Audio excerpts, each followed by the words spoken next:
I only hope that we never lose sight of one thing, that it was all started by a mouse. Are you ready? There is only one Disney. World of my life.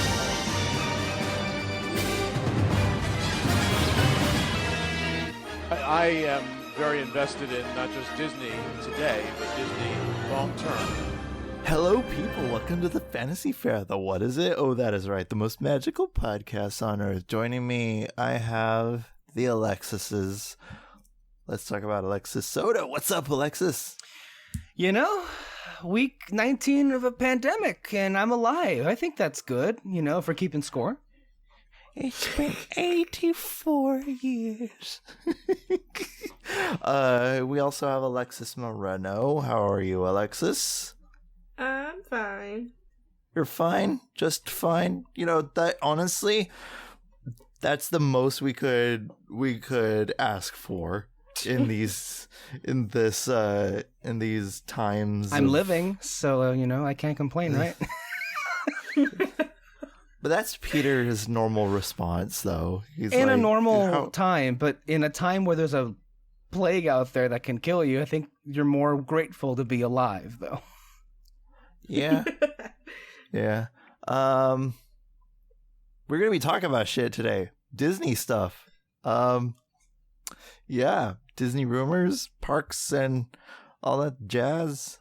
So, to lead the conversation, because your good host over here, Kyle Lira, is vastly, severely underprepared for this podcast. So, the guy who probably took a million notes upon a million notes and pictures, yes, with the slideshow presentation, and at the end, there's gonna be a whole fucking firework display as well. If this were like a video podcast, I would have a PowerPoint presentation with photos of construction zones or potential construction areas with circles and arrows. A little what's it called, like a pointer? Yeah. You'd be like I don't know if you've seen Animaniacs. Yeah. But do you remember Nations of the World song? Where Yakko was pointing out to all the nations of the world. He's like, United States, Canada, Mexico, Panama, Haiti, Jamaica, Peru. Yeah. That would be pretty much Alexis. But he's like, this land is going, and this land is going, and this one is coming back. Yeah. That basically is what I mean. This is the kind of stuff that I really do look forward to with Disney Parks news. It's like, what's next? What's coming? Yeah. And the construction of it. So. Yeah, and then you're seeing the construction. You're literally freaking Palpatine watching the construction of the Death Star at the end of Sith. I'm literally going all right, what cast member building can we bulldoze next so we can put a ride in? Poor cast members. Poor cast members. It's bad enough they're underpaid and all that shit. But yeah. So, Alexis, I'm pretty sure you have your notes ready. Let's all right. Go. Wait, what? I thought you wanted to talk about Disney World first, but Disney World. We'll save the bad for last. All right, we'll save the worst for last. We'll say unless you want to get the worst over with. I'm fine with both. What do you want, Alexis? Do you care? Oh no. I say bad first. That way we end on a good note. Okay. All right. So, the past week that we are recording this podcast, Walt Disney World has opened, and hellishly so. It is crowded people here and there.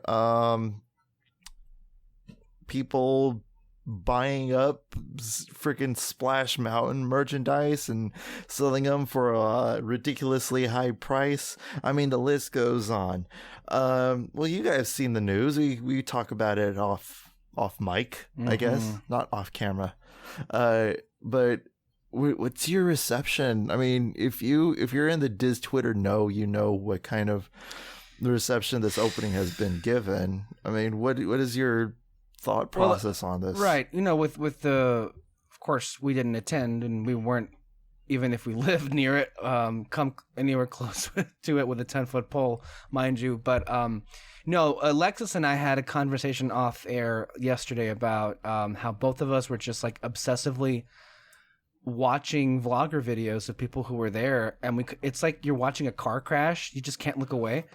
But you have to keep looking at what it is. We should note that Disney World had the great sense to open on the same day that Florida broke an all-time record.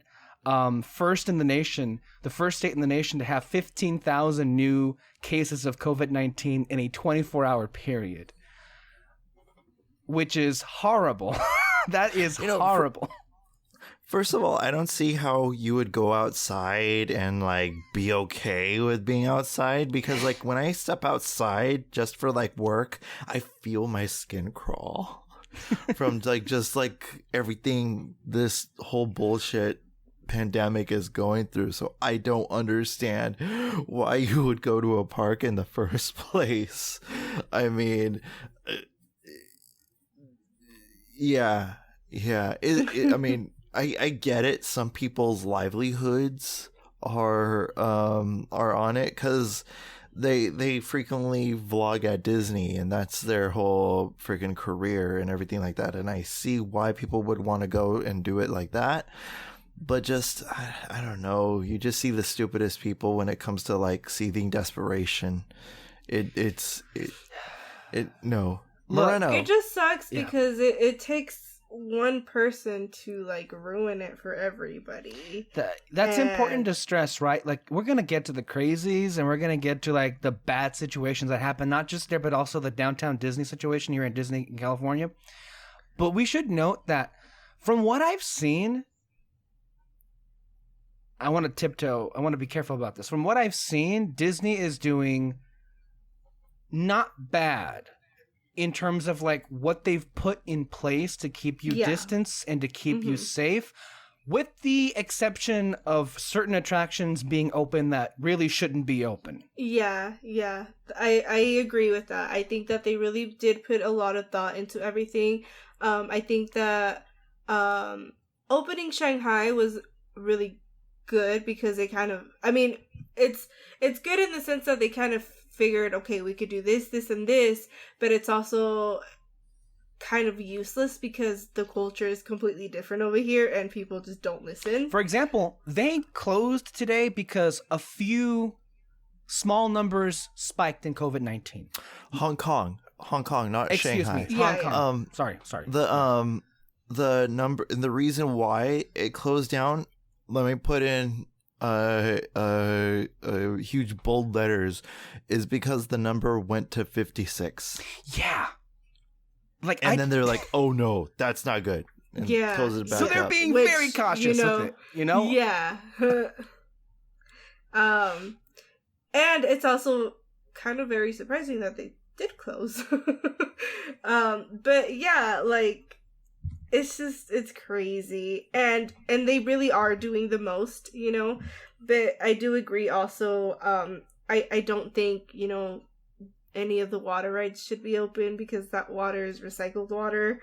It's kind of gross. Like, we were having this discussion off air, and I didn't put it together. I mean, in general, I would think that you wouldn't want those open because many of those water-based attractions like Pirates and Splash and Small World have extended sequences that you're in an indoor, highly air-conditioned facility, but then with certain rides that you drop and you get wet, like, it's so icky how you described it, with the water splashing on you and then all of you and the water mixing and then coming back into the water, and then when other logs in Splash Mountain drop and then that water gets back up in your face, it's like you're basically in a swimming pool all together. And like, it's already gross to begin with, but now with this going on, it's like And nothing had bothered me before. I would get on all the time. Like, it's fine. But now, like, you kind of have to look at what's going on and be like, maybe we shouldn't do this one. I don't know. It's just kind of weird. And I get it. Like,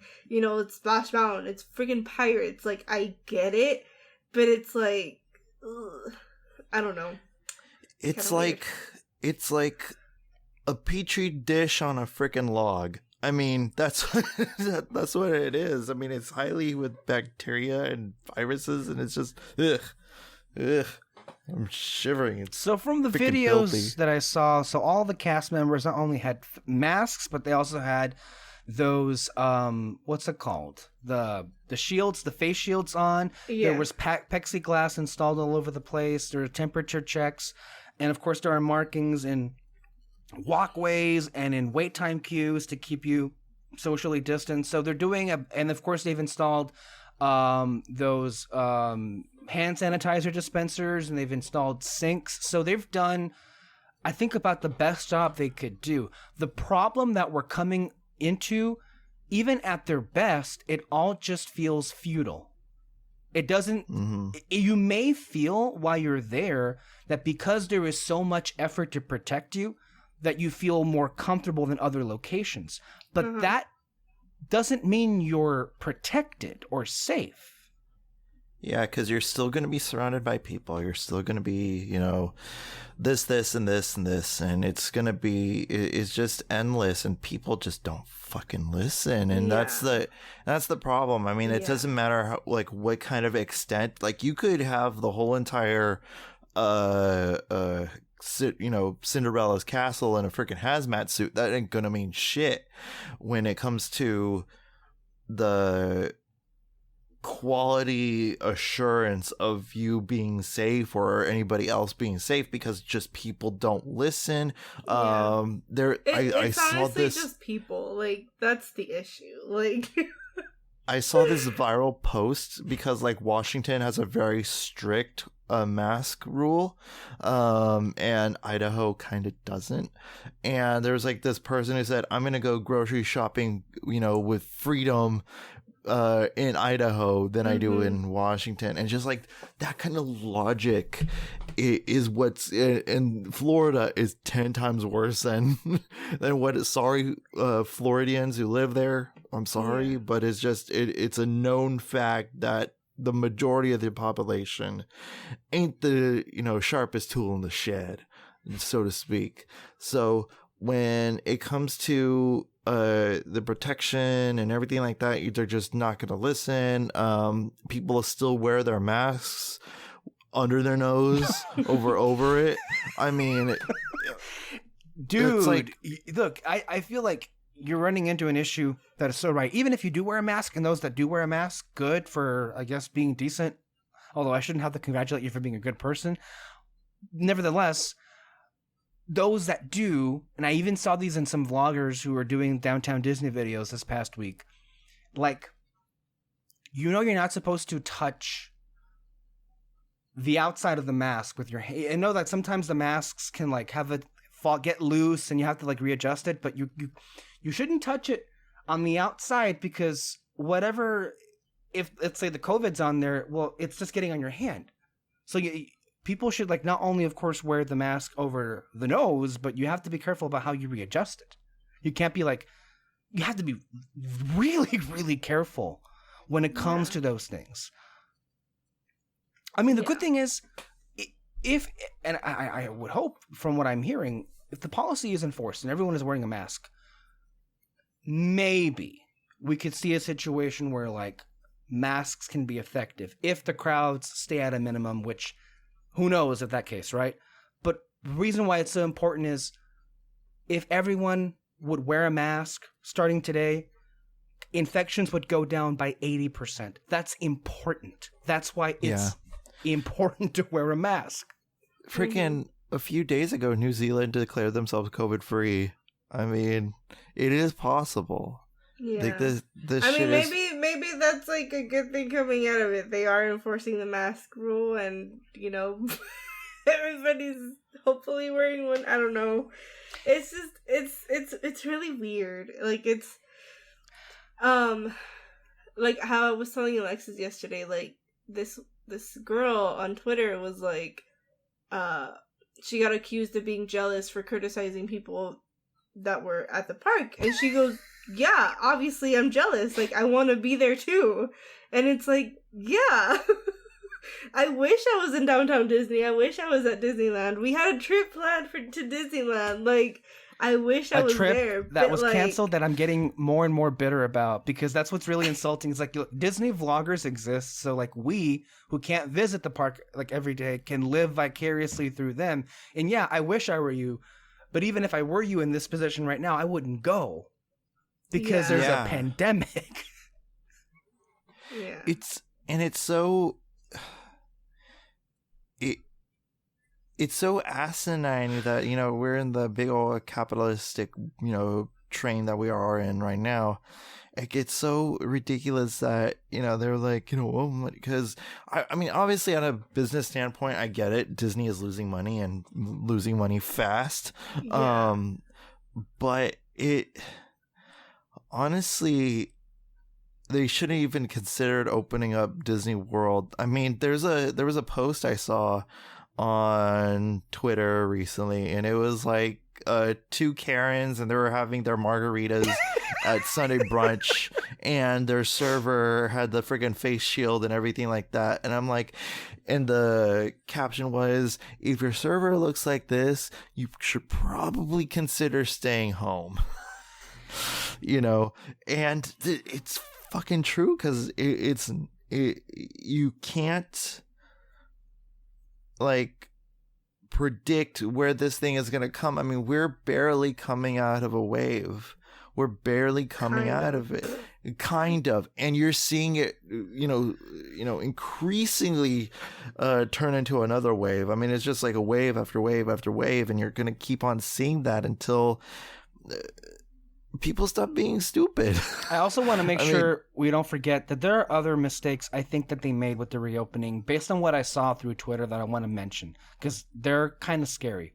And I feel just scary because no one's really mentioning this. So why aren't the face characters, the princesses, why aren't they wearing masks if they're going to be trotted out there? It'll ruin the Disney magic.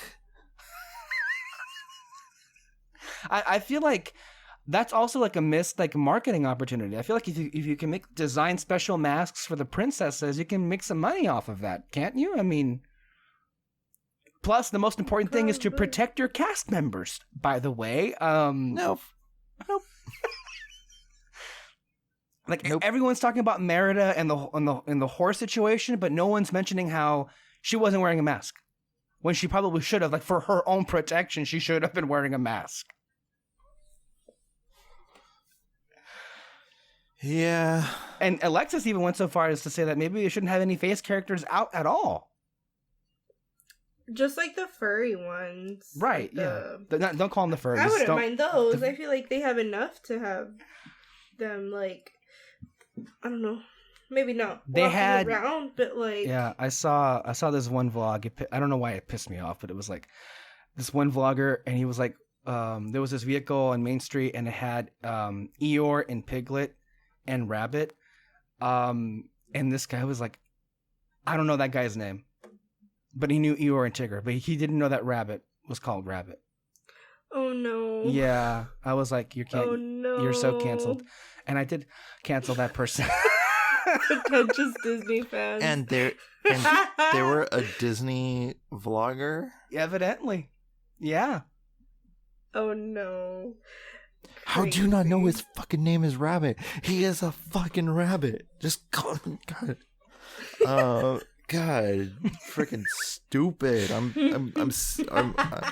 That's that. You see, triggered. No, but I was triggered. Yeah, that was like, really. Also, they have these spots that have been introduced within the parks themselves that they're calling relaxation areas, where they could take off their masks. That it's not like I see what they're trying to do. I see that too, but people are stupid.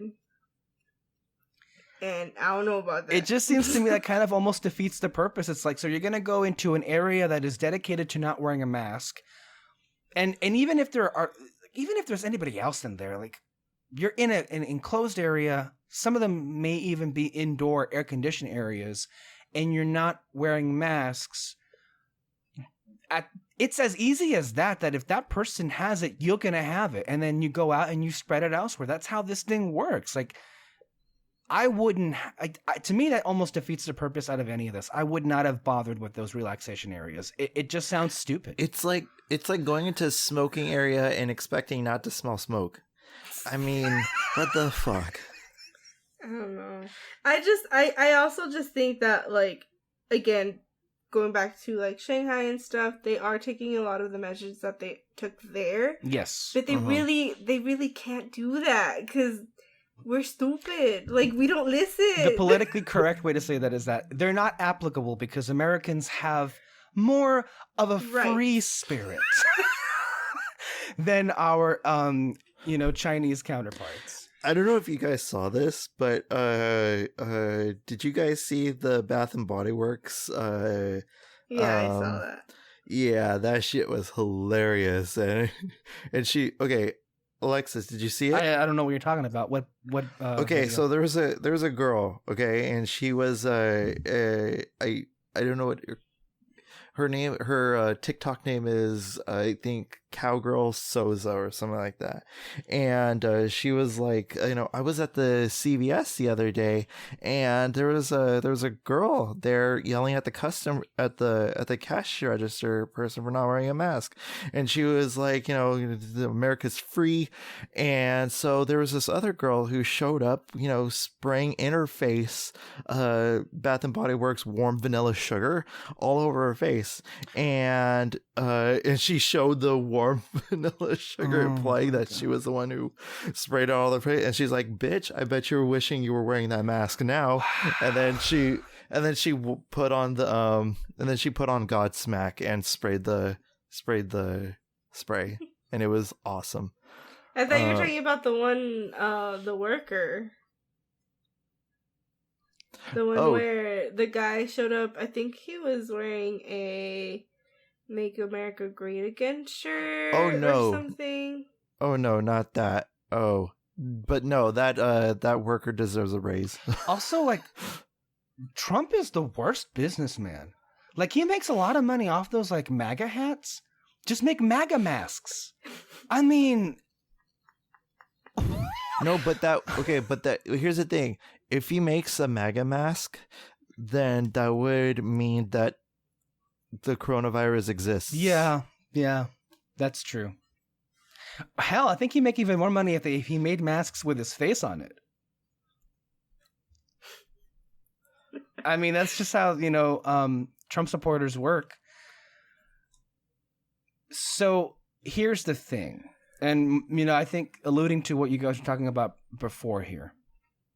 So about not trusting the people. I feel like if there's anything we've learned in this pandemic, is the one thing you can trust is to not trust people with primarily the safety of their own well-being and everyone else. Because the temperature checks, sure, they can detect if you have a high temperature, but they can't detect if you have a cough or if you have a headache. The fact is, COVID has a pretty scary array of symptoms. And from what we've seen is certain people had those symptoms besides the temperature, and they still went into the park. Meaning the security firewall in and of itself failed at its one job to defend against that. And that's just one person. We don't know how many can get through. And it speaks to how, in my view, ineffective all of those security measures can be. It just takes one person to fly by through. Yeah, that was scary. I mean, I understand, like, the people that you're talking about, they said it was like an allergic reaction, whatever.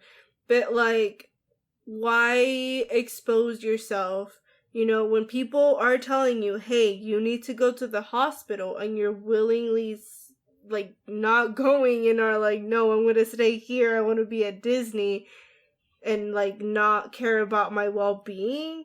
Like, what makes you think that they're actually going to, you know, these people... what if it wasn't? You know what I mean? Yeah, I agree with you. These people were vloggers. First of all, have the common sense to not broadcast that you're sick. Yeah. That doesn't do you any favors. First and foremost, if that's what you care about is your bottom line, don't broadcast that fact.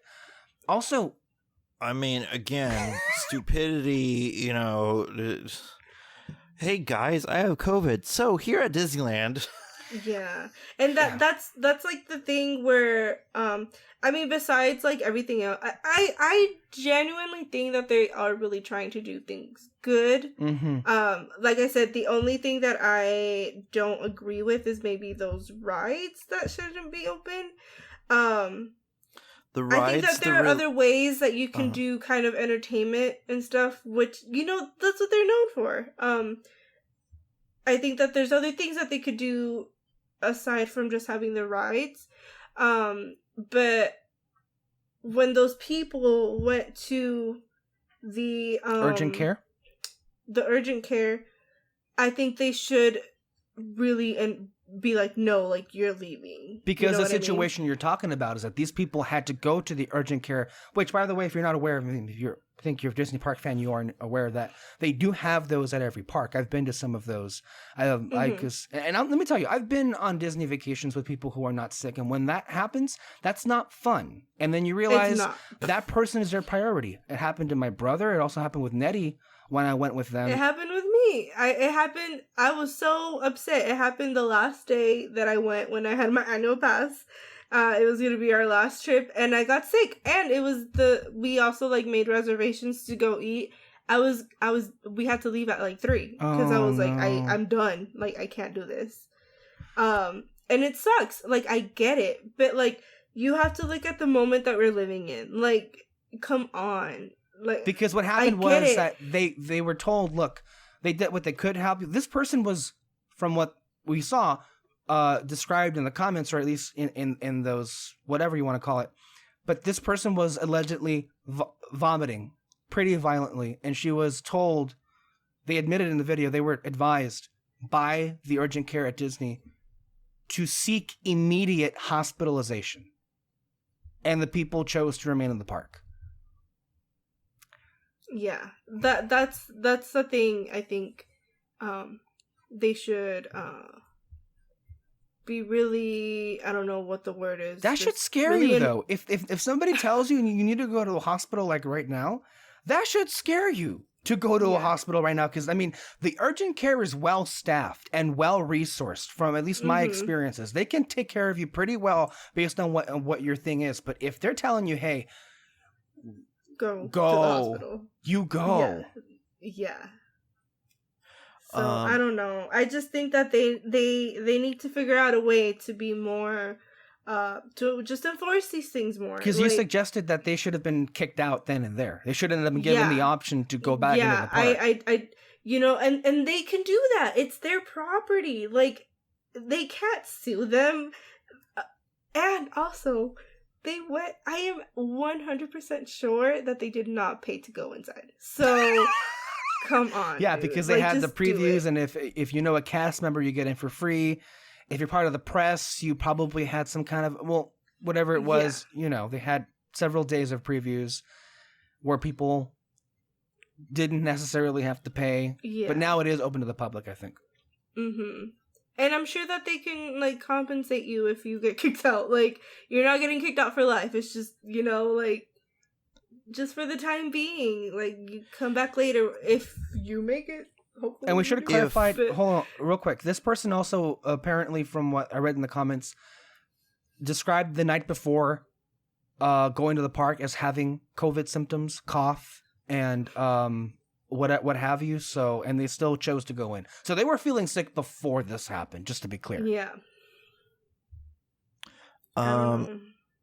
But if we could last not going into the parks, if I could last not going to the parks in almost a decade, I'm pretty sure you could survive as well not going to the Disney parks. For fuck a all year. these, and also like it pisses me off all these AP, holders and everything like that. Like they're like, oh, we're so starved of Disneyland, and I'm like, bitch. Oh, let me tell you. We should talk about the Downtown Disney situation, because that in and of itself is like a whole different animal. It's the same situation but different in that in this case the parking lots are being filled on property not to experience the parks but to experience a bunch of shops. Okay, when this whole thing started, I talked to my brother, or like we just had like a conversation, and I was like, okay, what I think is going to happen, they're going to open up Florida first, for sure. I'm pretty sure they're going to open like Downtown Disney and Disney Springs and not the parks yet. And then like literally the next day, Disneyland was opening. Disneyland is not opening now. I don't know when that'll happen, but they did open Disney World, which makes sense because there's a lot more room and Disney Springs has a lot more room. And they can kind of figure it out.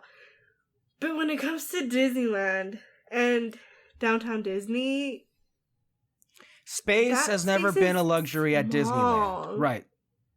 Right. Like, dude.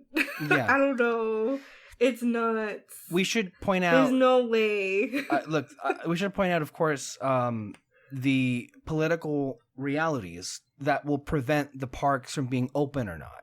So it was far more likely for conservative Republican Ron DeSantis in Florida to be more lax with reopening situations. And that's what happened, right? His state is spiking and he has said repeatedly, we're not going to go back into lockdown. In contrast, in California, where you have Democratic Governor Gavin Newsom, on the day of this recording, it was announced that we're going to go back into lockdown. And at least phase one, where all indoor activity is now just closed until some other occasion. So Downtown Disney just opened this past week. Not only do I think that there's no chance Disneyland opens back up this year. I'm only just waiting until they close Downtown Disney again, because that is the situation in California. But more to the point, in Orange County, I'm just reading here from the LA Times, that Orange County has had hospitalizations increasing by 100% in the last 3 weeks. Yeah. Anaheim, which is in Orange County, to be clear, for those who are not aware, that's where this is happening. And Disneyland reopening, you can't sustain that. So I'm going to go out there and saying, I've been saying that movie theaters are not going to happen again in 2020. I have a hard time seeing how if Disney's going to even be allowed to open in 2020. Anyone think otherwise? Yeah. No, yeah, it shouldn't open. There's no way. It's so small. Like, it's gonna be super difficult. Itty bitty living space. It is. Yeah, I don't expect anything to like go back to some semblance of normal until fall of 2021. To be honest. Yeah. With the rate everything is going, and that's gonna be. I should have mentioned. So the demand was so popular for just Downtown Disney. The parking lot was closed several times, I think, on Saturday because of how many people wanted to get in. And the main, I guess, store at Downtown Disney is the World of Disney store, and there was a virtual queue to get to the physical line. And I think it was upwards of 2 hours to be allowed to enter into Downtown Disney. And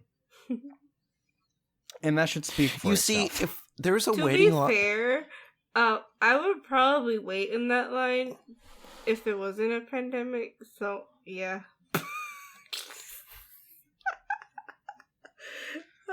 But there is. I mean, I wouldn't say no to hanging out at Downtown Disney. I mean, I'd be there, but there's a plague. Yeah. I just wish people followed the rules and like this all went away because it's kind of sad. What you were gonna say, Kyle? There are countries that are dwindling down, and there's only like 20 cases. Look and at we're Japan. like approaching like thousands. Did you see the tweet about Japan? Like they never even went into a lockdown. People just listened, and they wore a mask. We suck so hard. What's wrong with this country? What's in the water? People's coronavirus germs in Splash Mountain water specifically. Can I read these quotes? Because these are hilarious. A reporter from the LA Times went to go interview some people who were at Downtown Disney, and I just wanted to give you an insight into how these people were, what they were thinking. Because oh my god. So here it is. We just wanted to get out and start living again, said Kimberly Poff, an annual pass holder who proudly held up her newest purchase, a navy blue 65th anniversary long sleeve shirt that sparkled in the sunlight. She was equipped with hand sanitizer and disinfectants.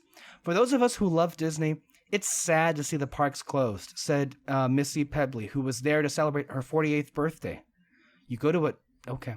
We've been waiting since the day it closed. The wait to enter the World of Disney store ranged from 15 minutes to an hour, I think it said there. Let's see here. I think as long as everyone stays away and respects each other's social distancing, it should be good and continue to be good. Disneyland worker said, that's not going to happen, and you shouldn't bank on it to happen. That's my commentary. Nicholas said that he felt safer in Downtown Disney than other public spaces. Here, they're scrubbing things down, he said. I'm not too sure the worker in JCPenney is really watching what's going on. I don't know why I need to throw shade somewhere else. Just a couple of hours later, Orange County health officials announced the county had experienced its second highest daily coronavirus case total and its fifth straight day topping 1,000 cases. Then there were supportive tweets from the Anaheim mayor. It was very emotional, Disney spokesperson Liz Jagger said, and the reopening guests were thanking us as they came in. We've been waiting for this day for a long time. For those who showed up, the coronavirus was just a passing thing, a joke even. I know it's stupid for us to be out during a pandemic, you know. We're here today to catch it. Cracked John Sorelli, 38, who was browsing with his husband Jared for a place to eat.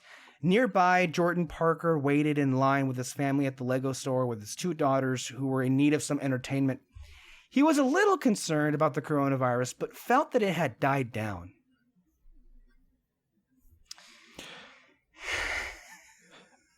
Honestly, you know, okay. When my brother is rewatching Parks and Recreation, and you know where this is going. Yeah. And he said, why are the people of Pawnee so real?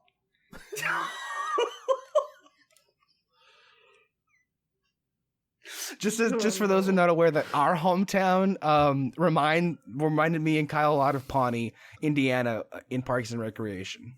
But this is just America in general now. Yeah. I mean, and this is LA. This is like California, where it's like very like. Yeah, we can't even blame it on Florida this time. No, and that's what's sad. Like, if people stayed the fuck away from Downtown Disney and all that stuff, and they're like, no, we're not touching Downtown Disney with a 10-foot pole, I'll be like proud. I'd be very proud. But people are like, you know, I get it. You guys hate your families, you know, and you want to, you know, shove them out somewhere. But like, shit, you know, instead of thinking about like, fuck, I just need a break from, you know, my kids for a couple of minutes, you know, just think about like, oh, other people's who actually do care about their families are very self-conscious about this whole thing. Maybe we should listen. It's just another aspect to this that Moreno and I discussed off air is while it is kind of a dream of, you know, those of us who frequent the parks Again, we're all on a different basis. Like, Alexis used to visit the parks every few months. I would go once a year. Kyle once a decade. Nobody's counting, of course. Oh, of course, nobody's counting. You know, that's what freaking pisses me off so much, guys. I mean, Moreno, I'm pretty sure you could understand this. Imagine going almost an entire decade of no, like, Disney visitation. That would drive you up the fucking wall. And to, like, oh, like, I'm finally gonna get to go. I'm finally gonna go. Let's do this. I was actually planning it. I actually had, like, my whole playlist all set up. I was listening to Disney music, like, on a day-to-day basis. We had again, planned that trip to, like, a lot of details. We're really, like, literally confirmed. Yes, and we were changing it up from 1 day to 2 days to 3 days, and we're like, it's like it's too good to be true. Plus, I would have been with you guys, and I feel like you guys understand like the ins and outs of Disney. No, we like, get it, yeah, as much as I do, and it's just like if we run a fucking podcast and all that shit, and I was actually absolutely thrilled. But then all this bullshit happens, like Disneyland is closed. March, I think it was the 17th. It was announced that it was closed, like a month before we were gonna go. Yeah, and I was like, okay, all right, maybe this will be like the Ebola crisis. Maybe it'll be 2 months. I think like two people died from Ebola. Yeah, 2 months at max, but then this thing will all blow. No, there is no end in sight. This thing is not going to end until at least 2021, 2022, maybe. And my heart was shattered. You guys have no idea. And to top that off, like, it's just like a bunch of things. I know you guys were disappointed, but like, I was devastated because I've been looking forward to my return to the House of Mouse for so long, and for these fuckheads to fucking ruin it, it baffles me. It completely baffles me that this shit is not gonna stop, and it looks like it. Honestly, with Downtown Disney, I'm picturing like 2 weeks max until they have to close it down again. I'm for sure on that shit. Did Disneyland forget opening it? I'm pretty sure there's gonna have to be some sort of like United Nations close down of Disney World, because it's gonna be like ground zero for infestations. And I don't think that this thing is gonna end the way that people want, no matter how much you try, no matter how much you think, maybe this pandemic is dying down after all. It is not. It is not going to die down, because there are people who won't wear their masks, or wear their masks properly and wear it freaking or over attack your nose. others for wearing masks. It's like wearing your chonies and freaking having your, badonkadonk hang out. It's completely inefficient. And the whole social distancing thing, and you saw like the things over 4th of July weekend, that people being in lakes and just having a freaking ball. But I saw the same thing during like Father's Day weekend, Mother's Day weekend, Cinco de Mayo, Memorial Day, all of the holidays that have happened during like this pandemic era. I've seen the same thing again and again and again, people ignoring it and people making it worse. But I do think, and I think you guys would agree, that in the last week, there has been a notable shift, because for the last 2 months, everybody was deluding themselves into thinking, well, America, we won. We did it. We beat the terrorists. Let's open again. And in this last like 7 days, it's been mission accomplished. Literally mission accomplished. But in these last 7 days, what has happened? Like every day, it gets so much worse than the day before, that now like all the pockets of America, led by mostly the conservative faction of the country, even they are like, all right, not only do we need to go back into lockdown, but we now have to mandate people to wear a mask. Think about that shit. It took 19 weeks for some states to think about introducing a mandate to wear masks in public. Mm-hmm. So like reopening America 2020 was canceled already. No. It took 19 weeks for the president of the United States to wear a mask publicly. And he wore it wrong too. He had his nose above it in one of the photos. You know, good. I hope he gets coronavirus. There's so many that have around him. And I don't know. You know what? Never mind. He probably has it. Oh God. I mean, I mourn that trip. We had so much of it planned. We had the cars arranged.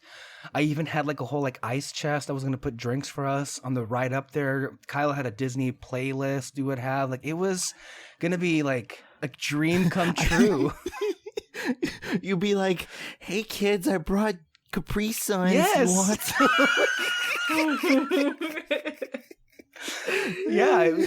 What do you want? Fruit punch? Crazy cranberry? What do you want? We had it all planned out. Dude, we had like, a freaking Capri Sun sounds bomb right now, actually. But yeah, it's just, we were thinking about like the places we're gonna eat too. Right. I mean, we had a hotel pretty much almost lined up, or we had one that we figured we were gonna use.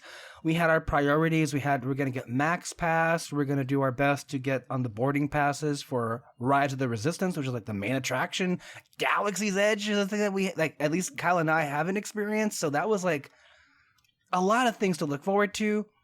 Rise of the Resistance. I mean, all three of us haven't been on that ride. That would have been a unique experience for all of us because we haven't experienced something. I can't tell you how many times explored it together. How many times I've like looked at that video of Resistance, and like I'm amazed at the video. I can only imagine how amazed I would be actually riding the attraction. Like people's reactions getting off that ride are like life changing. It's like the most immersive they saw experience. The second coming of Christ. Yes. So sad. God. So sad.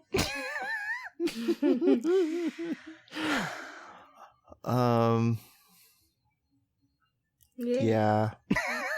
Yeah, it was. That's why I wanted to start with that because that's a really big downer. That's the only way this ends. Start with it like for like 47 minutes. Yeah, I mean, like how I said before, I think that I understand. Like, I really do. I understand why they want to open, you know, especially, like, not, like, defending Florida whatsoever, but I understand being at Disney World, how necessary it was to open Disney World, because that's the whole town. Like, it's like if Brawley was Disney World. Yeah, you know what it drives the economy, and a lot of businesses are affected, obviously, by it. Look, no one should take what we're saying as like, oh, you're against businesses or you want Disney to fail. No, that's not the case. And look, I am terrified that we're never gonna see Disneyland open. Like, I'm so scared that that's gonna happen. Right. And you know, seeing as everything that's happened this year, like, I am scared because. Look, so much businesses and corporations, their bottom line is their own existence and making money. So that's what they're most concerned about. It is the responsibility of the government to step in and help us. And clearly they've been failing on almost every account, every step of the way. That we know. So it's not as if like it's Disney's responsibility per se. I mean, to look out in the best interest of their guests. I mean, the problem, and I think I said this back with a few weeks ago with Kyle, is look, one of the things that you do associate the name Disney with, the brand Disney, especially Disney parks, is safety. You always feel safe while you're there on rides. And I think the biggest detriment of them opening in a pandemic is you can't really say that anymore. You can maybe feel it looks like it's safe, but with that virus out there, I think that dings Disney's like reputation with, you know, putting safety first. That's just, I know that their responsibility is for themselves and to stay in operation. But when you start to potentially put people's lives at risk, and really the sad thing about it is that it most likely won't come down to what they did, but what the guests are not going to do. That's what makes it so much worse. Yeah. Like, the disaster is things get so unbelievably bad in Florida that they might just close again, and that's an even worse look. The headlines right now aren't kind. Opening the same day, 15,000 people get infected. Mhm. Yeah. It's crazy. Also, one more thing before we change. Alexis, you pointed this out as well.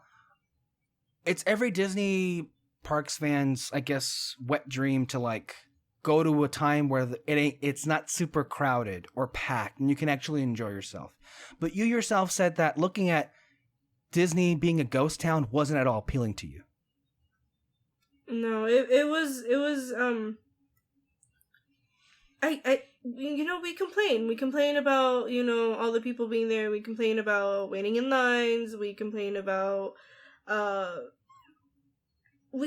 everything. But seeing the videos and there's nobody there. It looked so empty. It just looks really sad.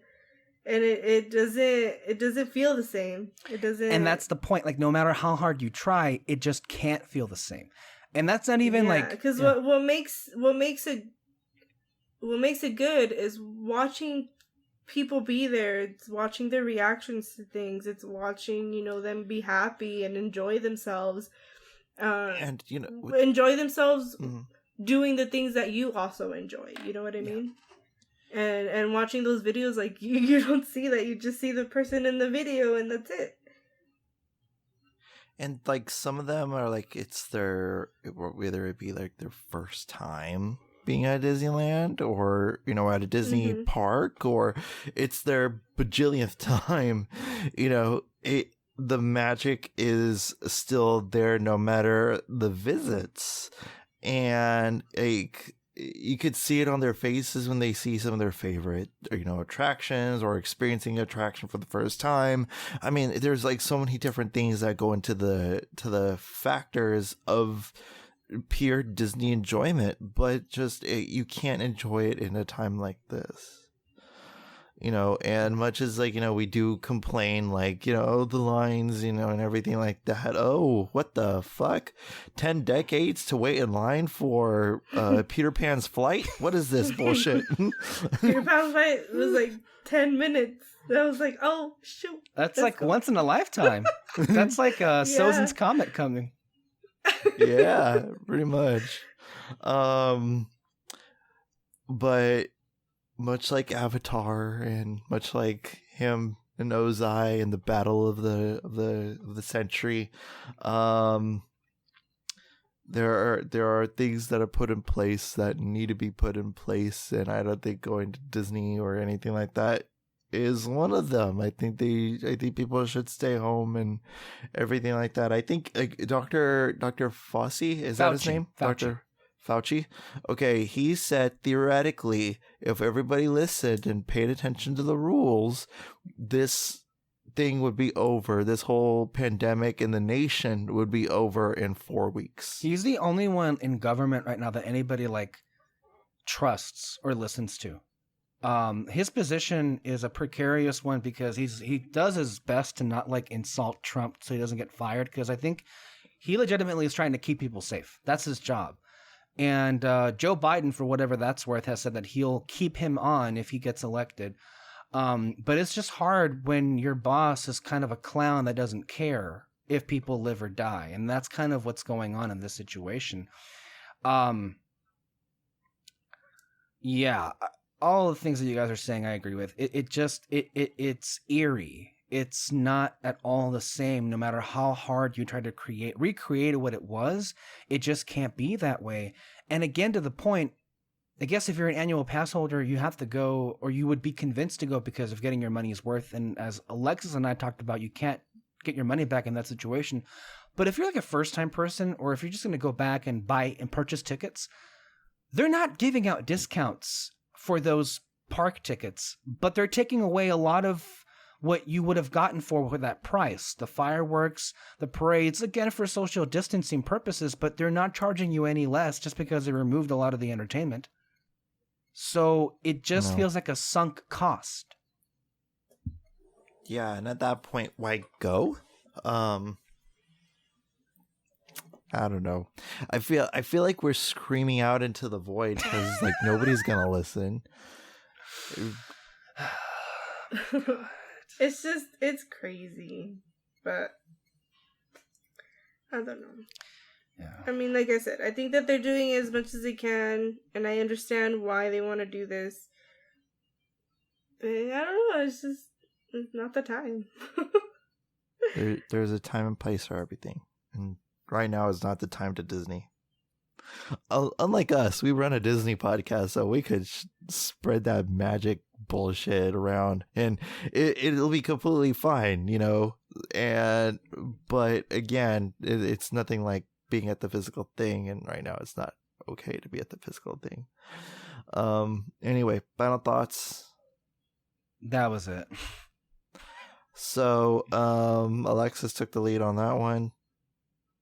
Prepare to take it again because there's a bunch of rumors and all that shit, and I'm just gonna comment and all that stuff. And you know, honestly, I should have had you host this episode. It's fine. I mean, there's a lot of things all of us are doing right now, and we don't all, especially you, had the luxury to go into the deep crevices of the internet and look for rumors as I did. I think it speaks to how much time I had versus how much time you had. So it's like, it's not a fault, I would say. That being said, I found some pretty interesting stuff. This is the good part of the episode. Right. We can look into the future. Right. Hopefully all of these things happen. Yes. Future. Oh my god. A throwback right there. Continue on with the future. So the stuff that I found, and to be clear, came from sources of sources. So basically it was a mixture of stuff like Mike's Chat and stuff like Fresh Baked that kind of like follow each other and then also have sources within Disney itself. Not that all of this came from just those two, but it came from the main sources who are mostly all saying the same thing as far as to what's coming. And that's quite a bit, and it's about the future of what the Disneyland Resort in particular is going to look like. What? Okay, question, because you're more in you know, in knowledge of the know-how. What's the deadline of? You mean the timetable? Disney? No, the deadline, like the news media conglomerate deadline or Hollywood Reporter. What's that equivalent in like Disney news? Mice Chat has a great. There's several. I mean, there's Mice Chat. There's the Diz. I mean, it's basically mostly forums, but some of them like Mice Chat do have. That's a good insight sources, yes. Reliable. It's very reliable, very reliable. I mean, we're talking about a lot of the things. I mean, there are always going to be rumors that are just difficult to believe, ridiculous, and never happen. But a lot of them are based in truths that evolve into other rumors that do get confirmed. Okay, because I want to know, because I want to point out to everybody listening in and everything like that, is that I don't believe in chasing zebras here on the Red Spotlight Entertainment podcasts, whether it be any of the 4 channels that we have here. So that's why I ask, you know, what's the deep sources and what's the legitimacy of all that stuff? Yeah, and if it's like a strong, like if it's and I rarely, and I hate reporting rumors. Right. Obviously. And I agree with you on that. I mean, to be clear with you, I agree 100%.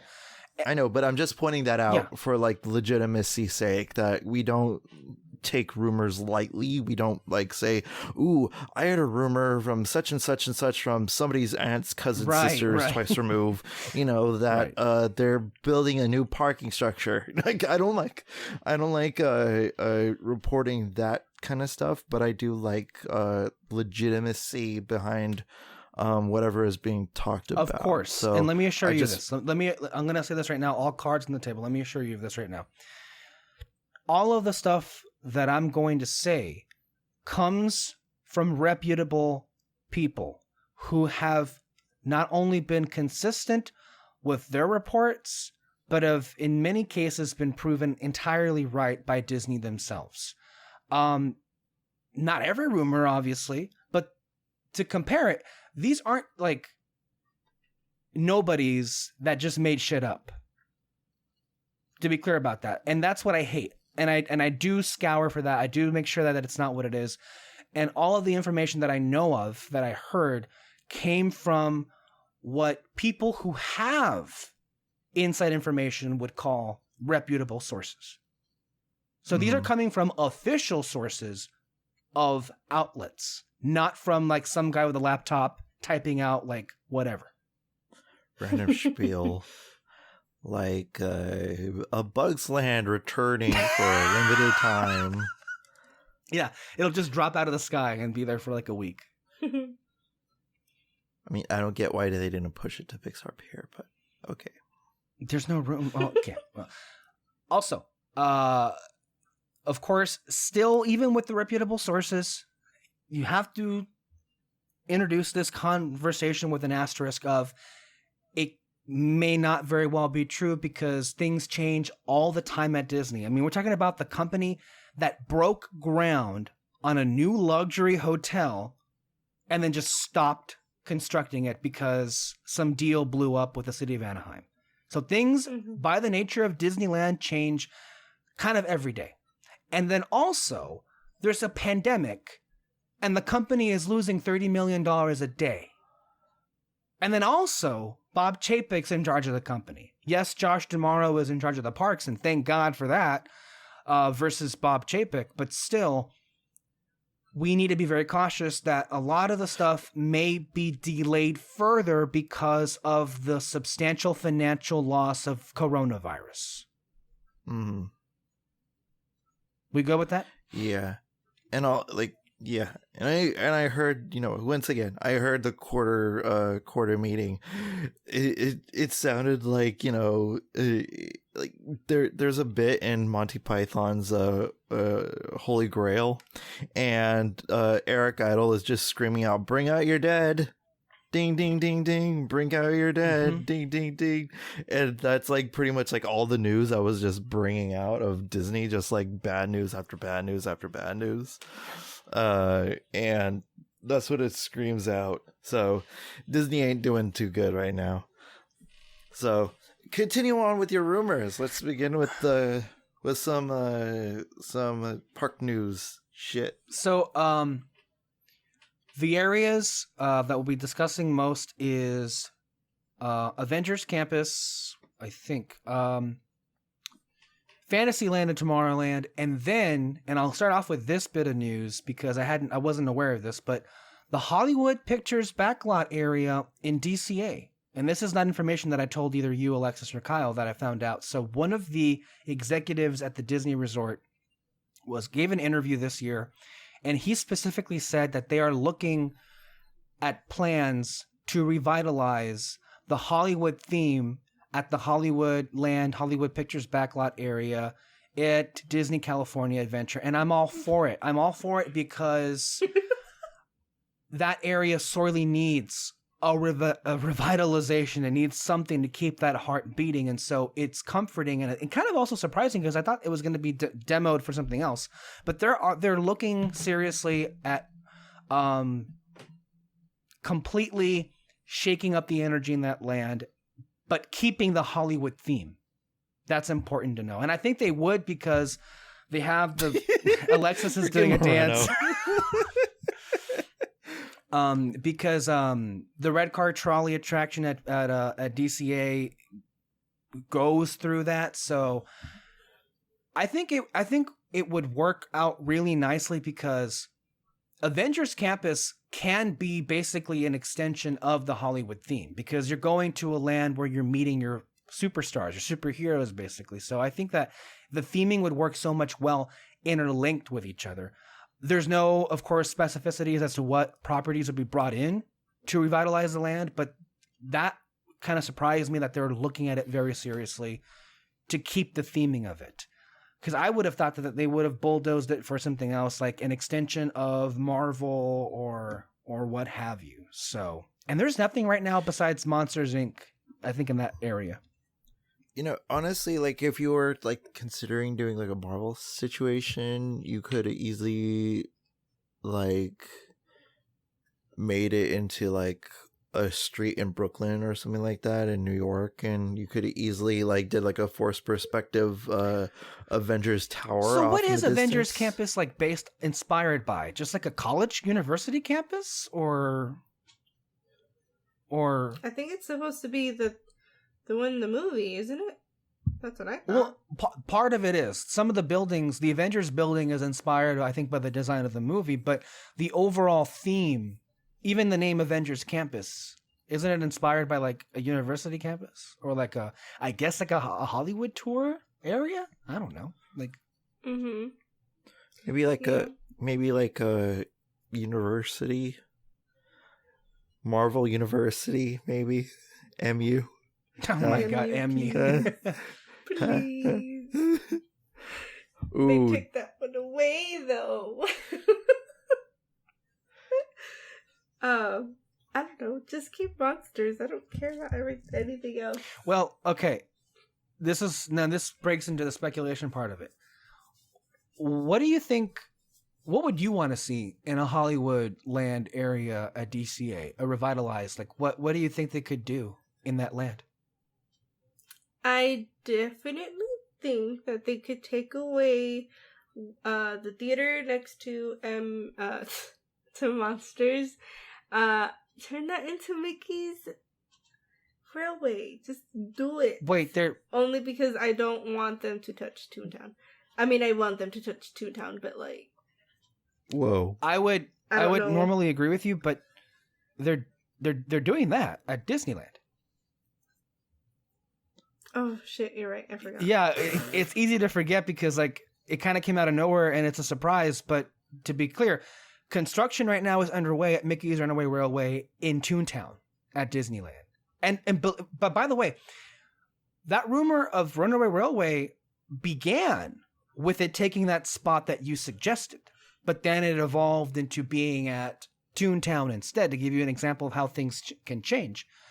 But you're right, that would be the attraction I would easily put in DCA. I think that it would have been really cool there. I mean, I get why it's going to be in Toontown, because it makes sense.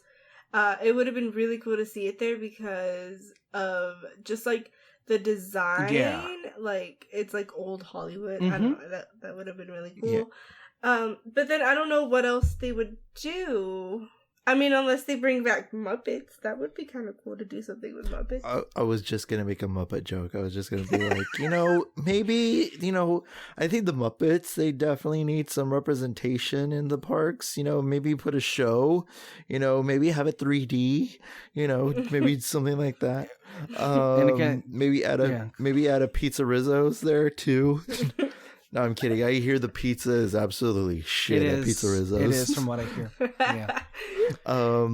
But I think, I don't know, because the thing is that there's the animation building, which is freaking badass. Well, that's like, to me, the one area. That's the one area I would not want them to touch at all. They have the great off the page store, which is my favorite merchandise store in the whole resort.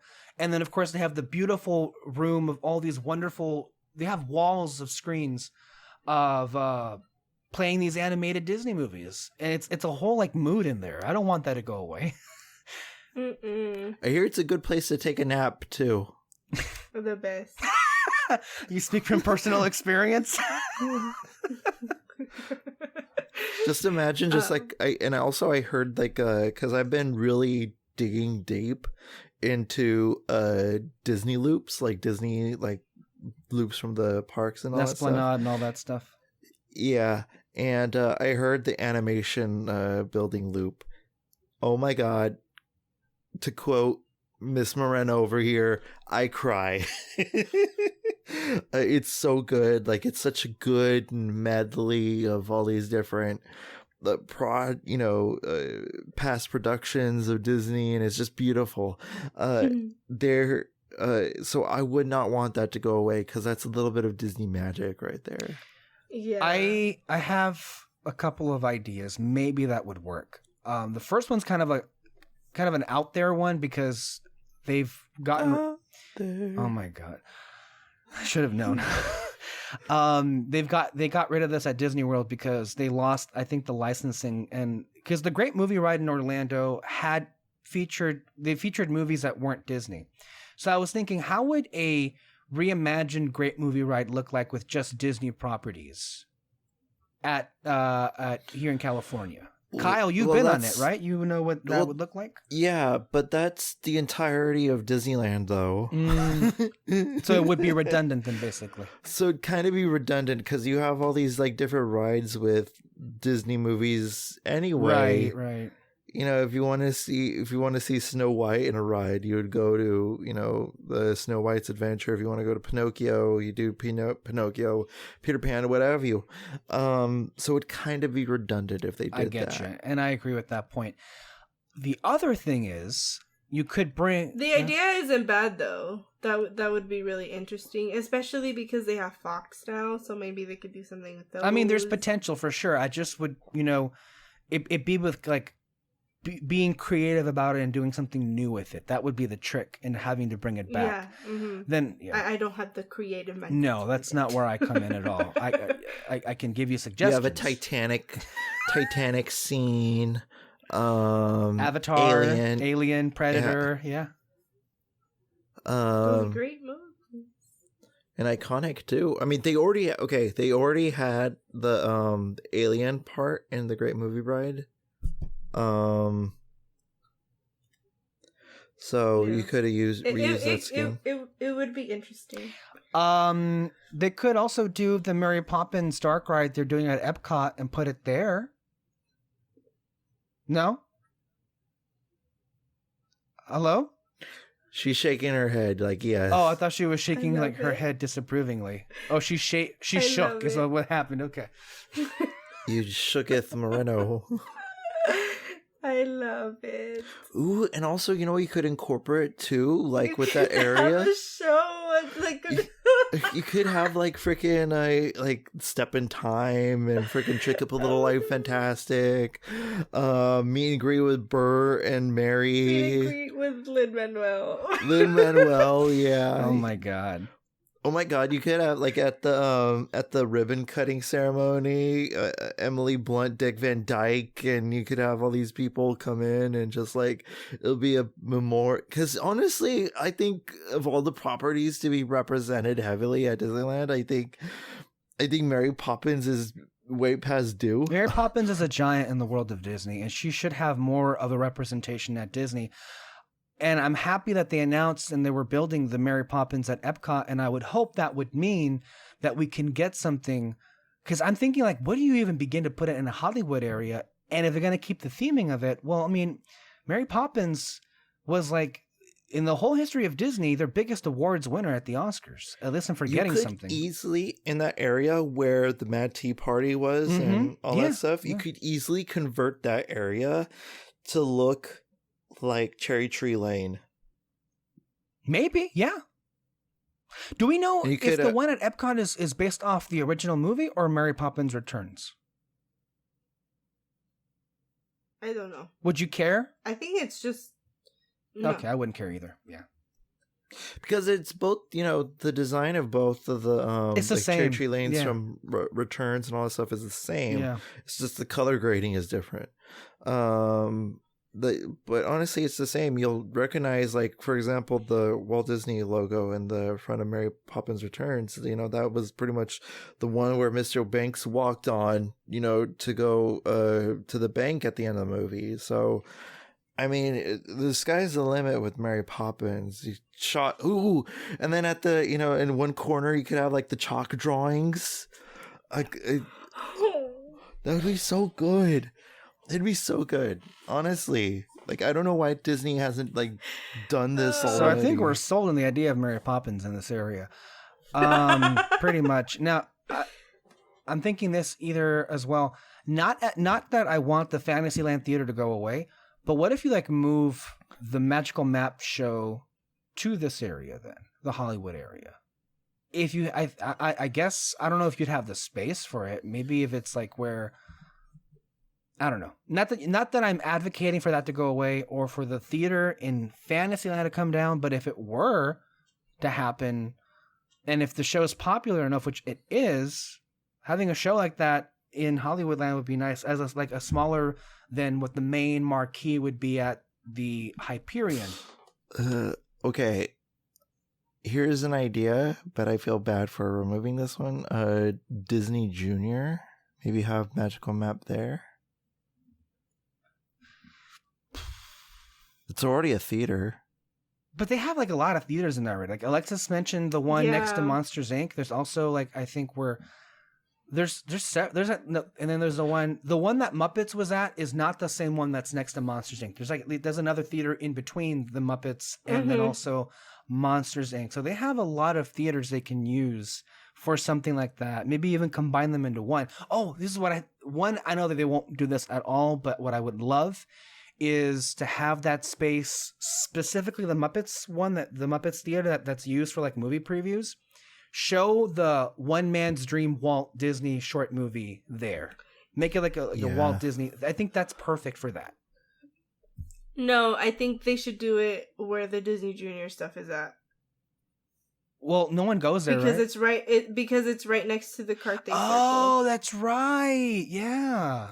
Carthay Circle, yeah. And that is very Walt based. Right.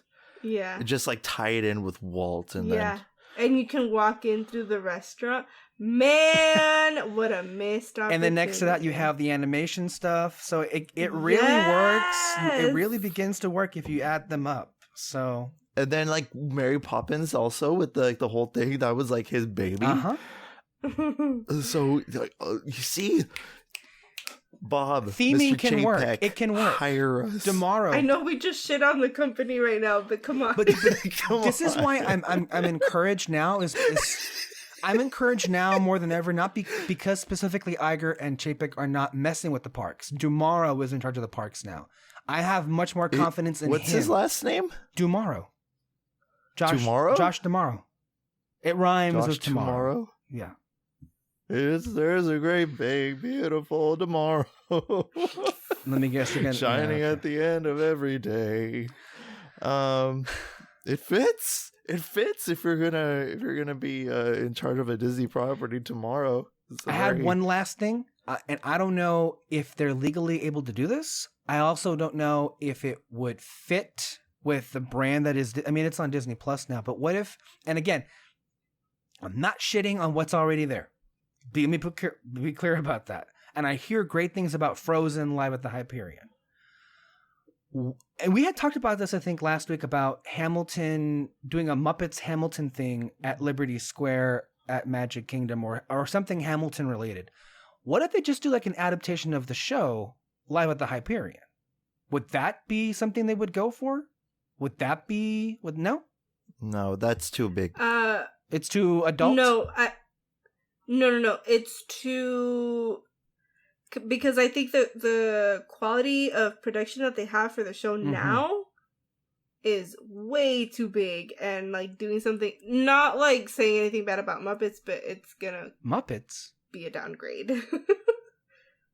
Or doing any, like, you mean doing it with Muppets or just doing it in general? Just do a condensed version of Hamilton in general. Oh, I see. No, I don't think they would do anything like that at all. Because it's a Broadway. It's a Broadway level show. It wouldn't at all be to the quality of it. I understand that. I just thought of it because it is very popular. And I would think that would draw attention, even if unless it were just awful, which that could be the case. Yeah, because you kind of do lose a lot of the nuance with not watching the show and just seeing like a Reader's Digest version of it. Yeah. It's like watching a super edited version, on TV of The Shining or anything like that. You kind of lose some of its like oomph, if it's condensed like that.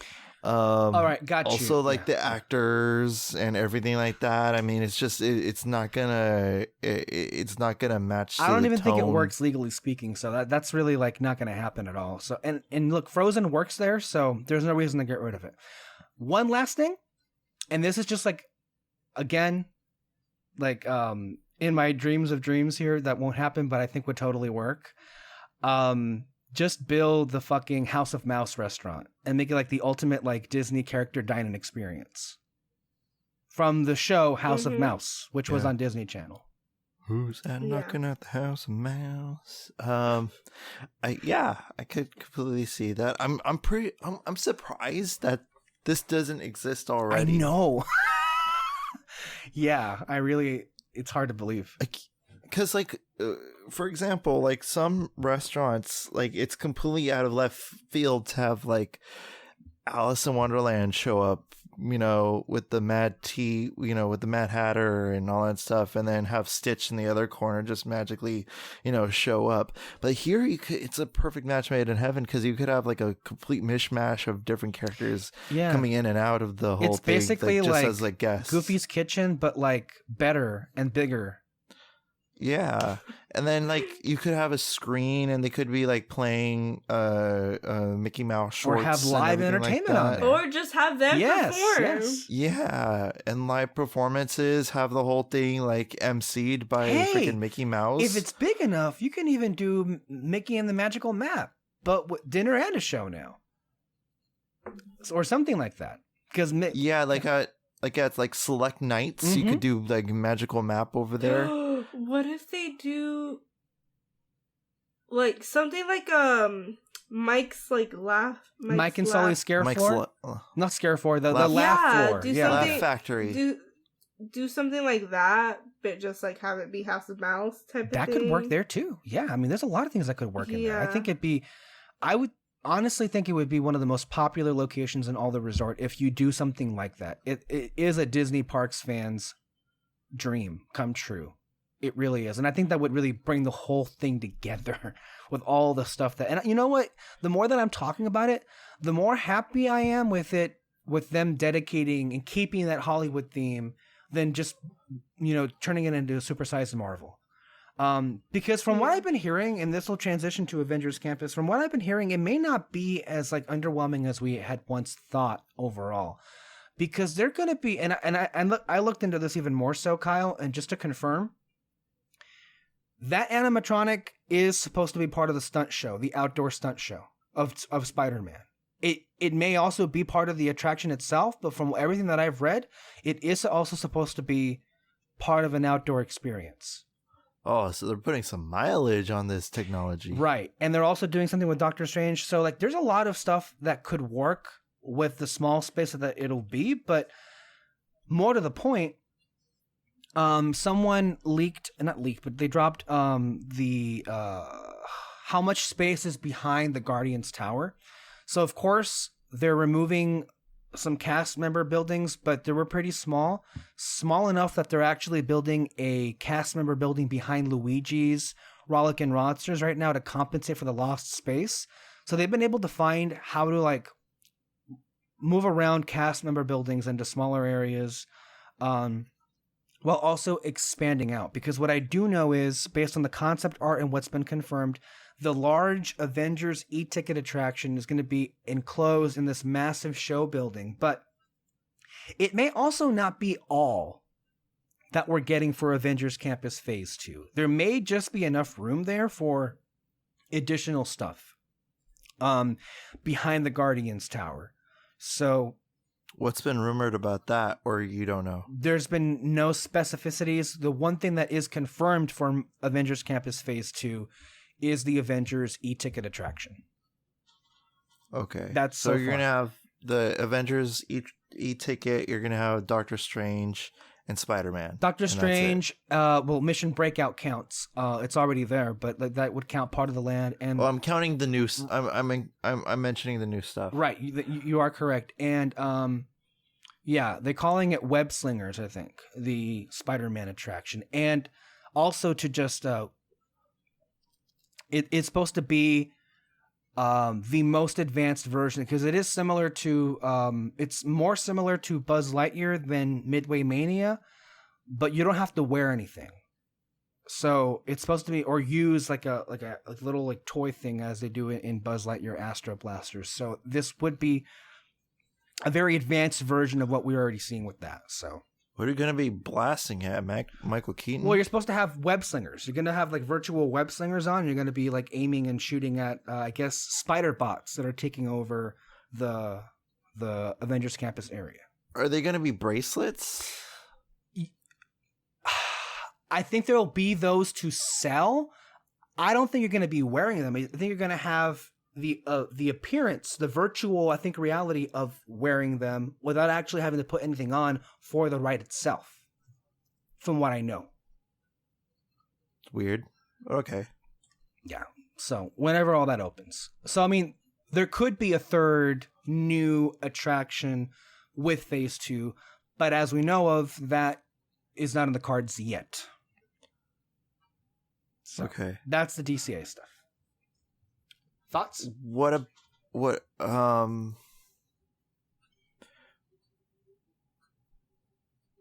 I'm a blank. Moreno. I'm like confused about the Spider-Man. Okay, so Like I can't like right?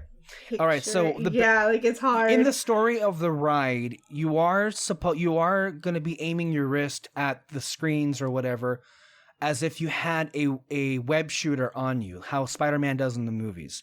But you don't. The ride is going to be made where you don't have to wear anything.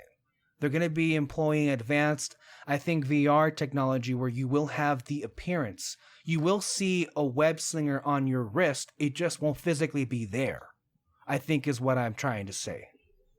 So you'd still have to wear the glasses. That I can't confirm yet, because in the concept art, they are wearing glasses, but they're stressing that you don't have to wear anything. So they're not consistent on that yet. Maybe like in terms like the wrists. Yeah. You don't have to wear the maybe wrists. As Maybe that. That's what they mean. Yeah. Wild. Yeah. How are they like? What's the precision that you have to like do to like? Because like, what if like you hit somebody?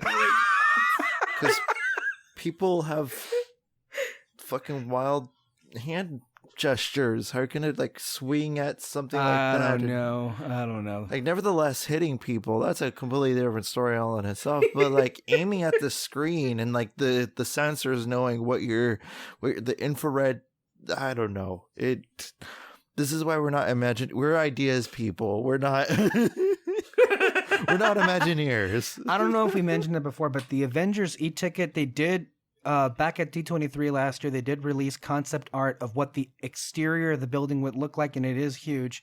And then of course what the actual attraction would be. The story is the Avengers go to Wakanda and you fight against some bad guy or whatever, and you have a whole bunch of Avengers. I think you're gonna see a combination. I think what's been rumored, or at least what I've seen the most, is that they're going to employ the technology that they created for Flight of Passage, the Avatar ride at Pandora. It's called Pandora, the World of Avatar at the Animal Kingdom. I think they'll be employing that technology. But again, I don't know necessarily. I don't think it's going to be a roller coaster then. I think it's going to be something along the lines of a Flight of Passage maybe meets Rise of the Resistance. Maybe like Battle of the Sunken Treasure, which is at Shanghai. So maybe something like that. So we're going to go to Wakanda on a boat? I don't know, man. We're gonna be flying there. We're gonna have the appearance of flying, because isn't that what Flight of Passage is like? I don't know who. Being on a, it would have been like something like I would have pictured something like Smuggler's Run, right? Like going on a Quinjet and making the ride vehicle look like a Quinjet, and you're just taking off in that Quinjet. Take a shot every time I say Quinjet, but like. So you're going to Wakanda. You have a mission to do in Wakanda, and you're taking off, and like all the Avengers, and it's pretty much going to be like Avengers Endgame. The concept art it was almost like a scene out of Age of Ultron where everyone's fighting off an Ultron bot, but you're in Wakanda doing it. It basically is the Battle of Wakanda in a ride, from what I saw and read. Okay. Confirmed characters that we're gonna see? No. As far as like in the attraction itself, that's not confirmed yet. But what they did confirm. Are we gonna see Robert Downey Jr. coming back? Are we gonna see Chris Evans and all that stuff doing their? I feel that thing? if those characters are going to be used in the ride, that has to be a definite, because they took the likeness of the Guardians for Mission Breakout with the actual actors. So I think it's a guarantee if they do that. Or they probably just already have it. Yeah, they could already, And they already filmed it while they were doing like Endgame or something like that, and just like, okay, let's double. Like for example, like they filmed the everything. Like James Gunn, he directed all the footage that you see on Mission Breakout. Makes sense, yeah.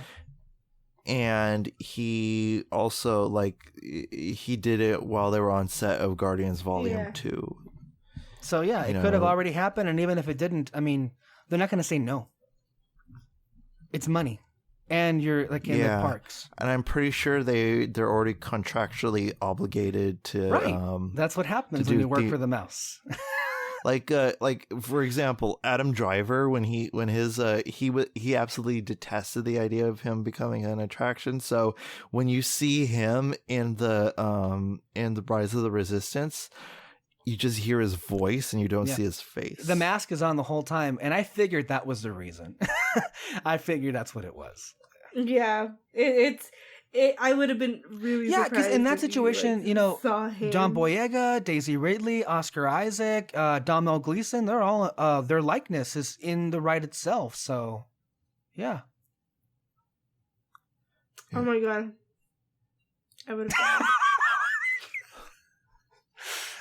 But one more thing on there's actually something it occurred to me. So I what I did hear is that they've ordered a second version, and I don't know if the theming will carry over 100%, but the same mechanism for the Guardians roller coaster that's being constructed at Epcot is they've ordered a second version of that.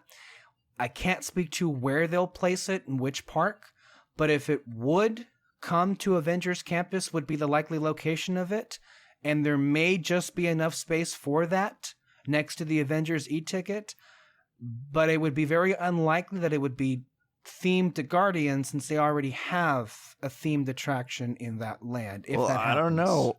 I don't know. Alice in Wonderland has 2 rides. That's in right, Fantasyland. I forget that shit.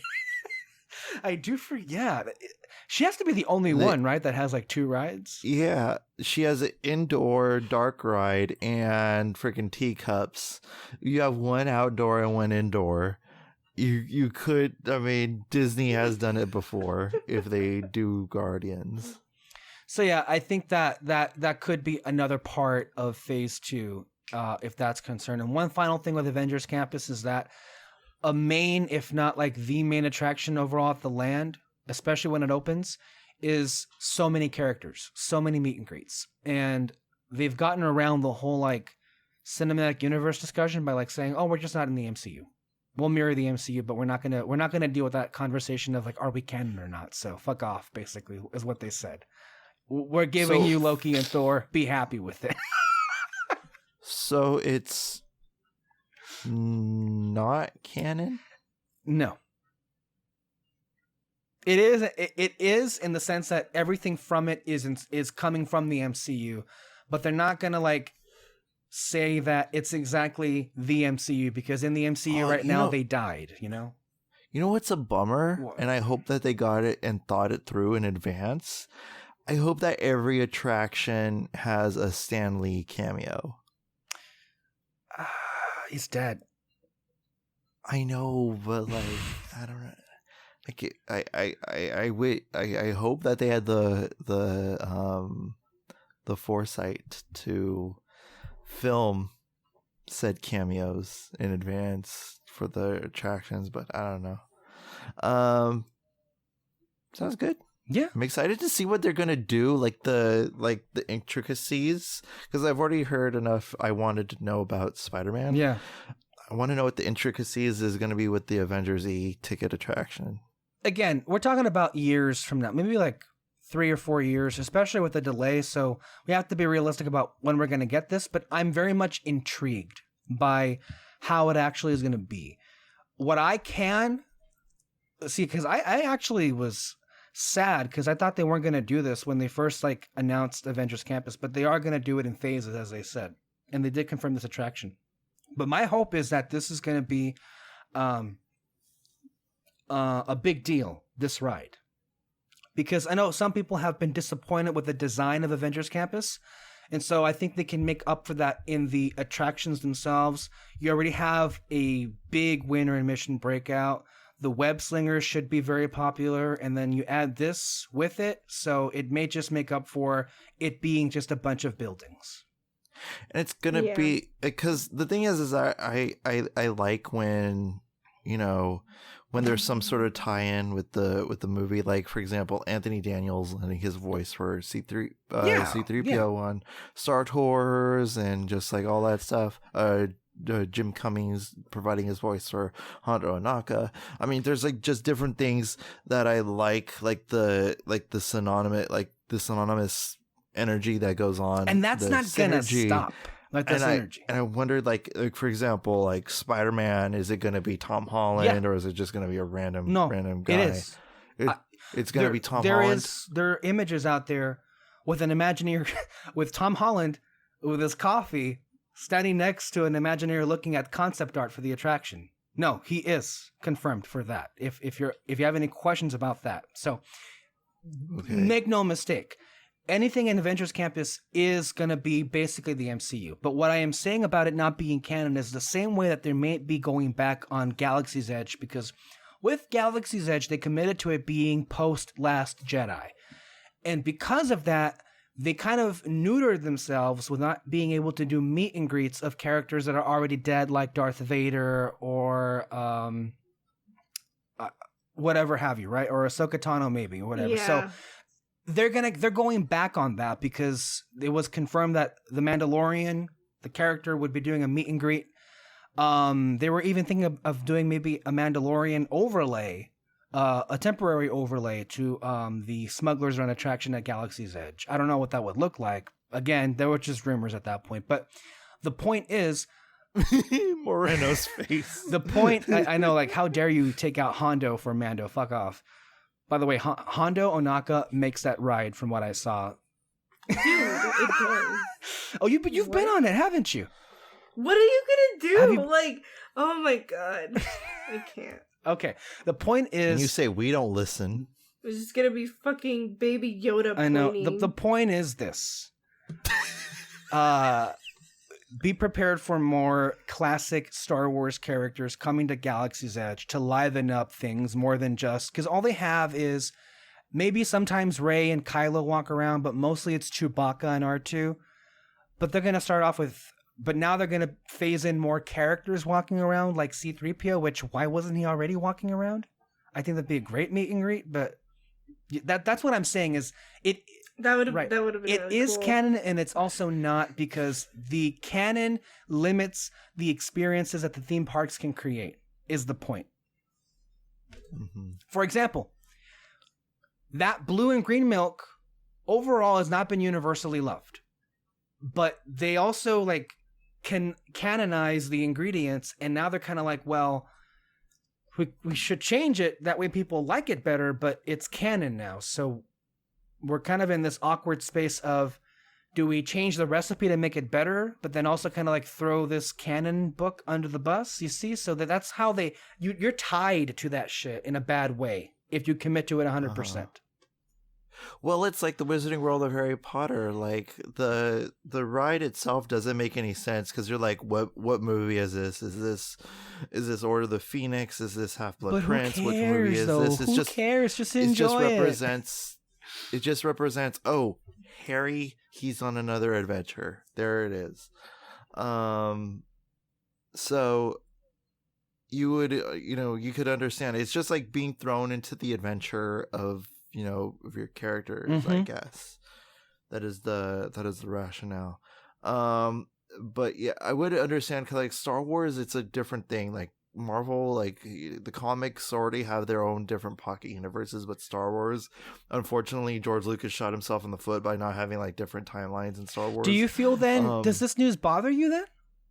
I'm just trying Of what? about them going back on their word and then just throwing out any characters in any timeline at Galaxy's Edge. Does that bother you? Well, it does kind of spoil the Mandalorian if he's still alive, post The Last Jedi. But they're not. I think that just so we're clear, they're reneging on that promise. Is what I feel is what they're doing. Is like, instead of committing 100% to the timeline of Bot 2, they're throwing that in the trash can. A little bit, because I feel like I'm a part of the official ending of Star Wars. I mean, it is a plus, and I don't think that takes away from it, because it basically is, and Rise of the Resistance is a post-Last Jedi attraction, and it basically is Last Jedi, the ride, based on the characters and the time. So from my view, I don't think it takes away from that. I also don't care. I think if it means you're going to get a better theme park experience, I'm not going to be too anal, in my view anyway, about the details of where in the canon this takes place. Alexis, how do you feel? Mm-hmm. No, yeah, same. I think that they really did shot themselves in the foot when they put a timeline in it, because it's essentially Star Wars land.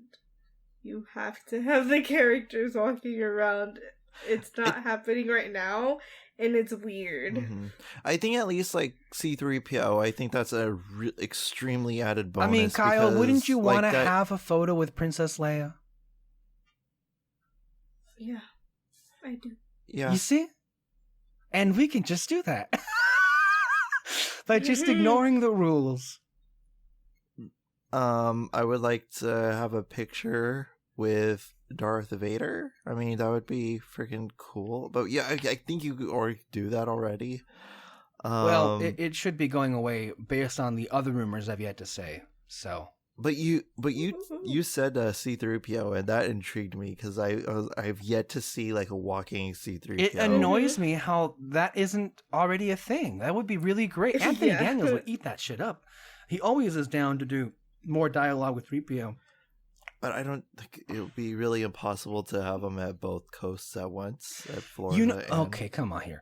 Oh my god! All right. I think it'd be nice to have like an impersonator, like doing an Anthony Daniels. Well, voice I mean, inside. obviously it'll be more. Yes, obviously it'll be a cast more member interactive, right? Yeah. And again, similarly to how you couldn't get Jim Cummings, I know that in Orlando when they premiered Galaxy's Edge, they had an actor in the whole like makeup of Hondo Ohnaka, but they had Jim Cummings do the audio. But they still have. I think having Hondo walk around Galaxy's Edge would make a hoot. That would be hilarious. Yeah. Hondo is, I think, really well received.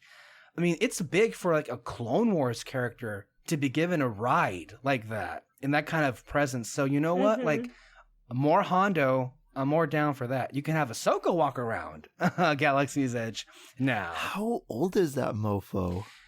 No one cares. I guess. I know, but it's really old. But it's like he lived through the Clone Wars. He lived through friggin' Rebels. He lived through. He's now past, the Last Jedi. Mm-hmm. He's old. Fucking old ass shit. Yeah. So tell us the bad news. Well, is it bad news? I don't know if it's bad news. Well, what has been approved is a complete demolition and makeover of Tomorrowland, where the only things that will survive are Space Mountain, the monorail, and the lagoon portion of the submarine attraction. What will be going away, so Buzz Lightyear Astro Blasters, Star Tour, the submarines themselves are being gone. Autopia, a portion of the Space Mountain building needs to come down. They need to rip out the old People Mover tracks that are no longer in use. It is a massive overhaul. the theater in which houses Captain EO. Probably yes. Okay. Probably, yeah. It's all gone. At least it's been approved to be all gone. That's the first part. That's a lot. That's a massive project.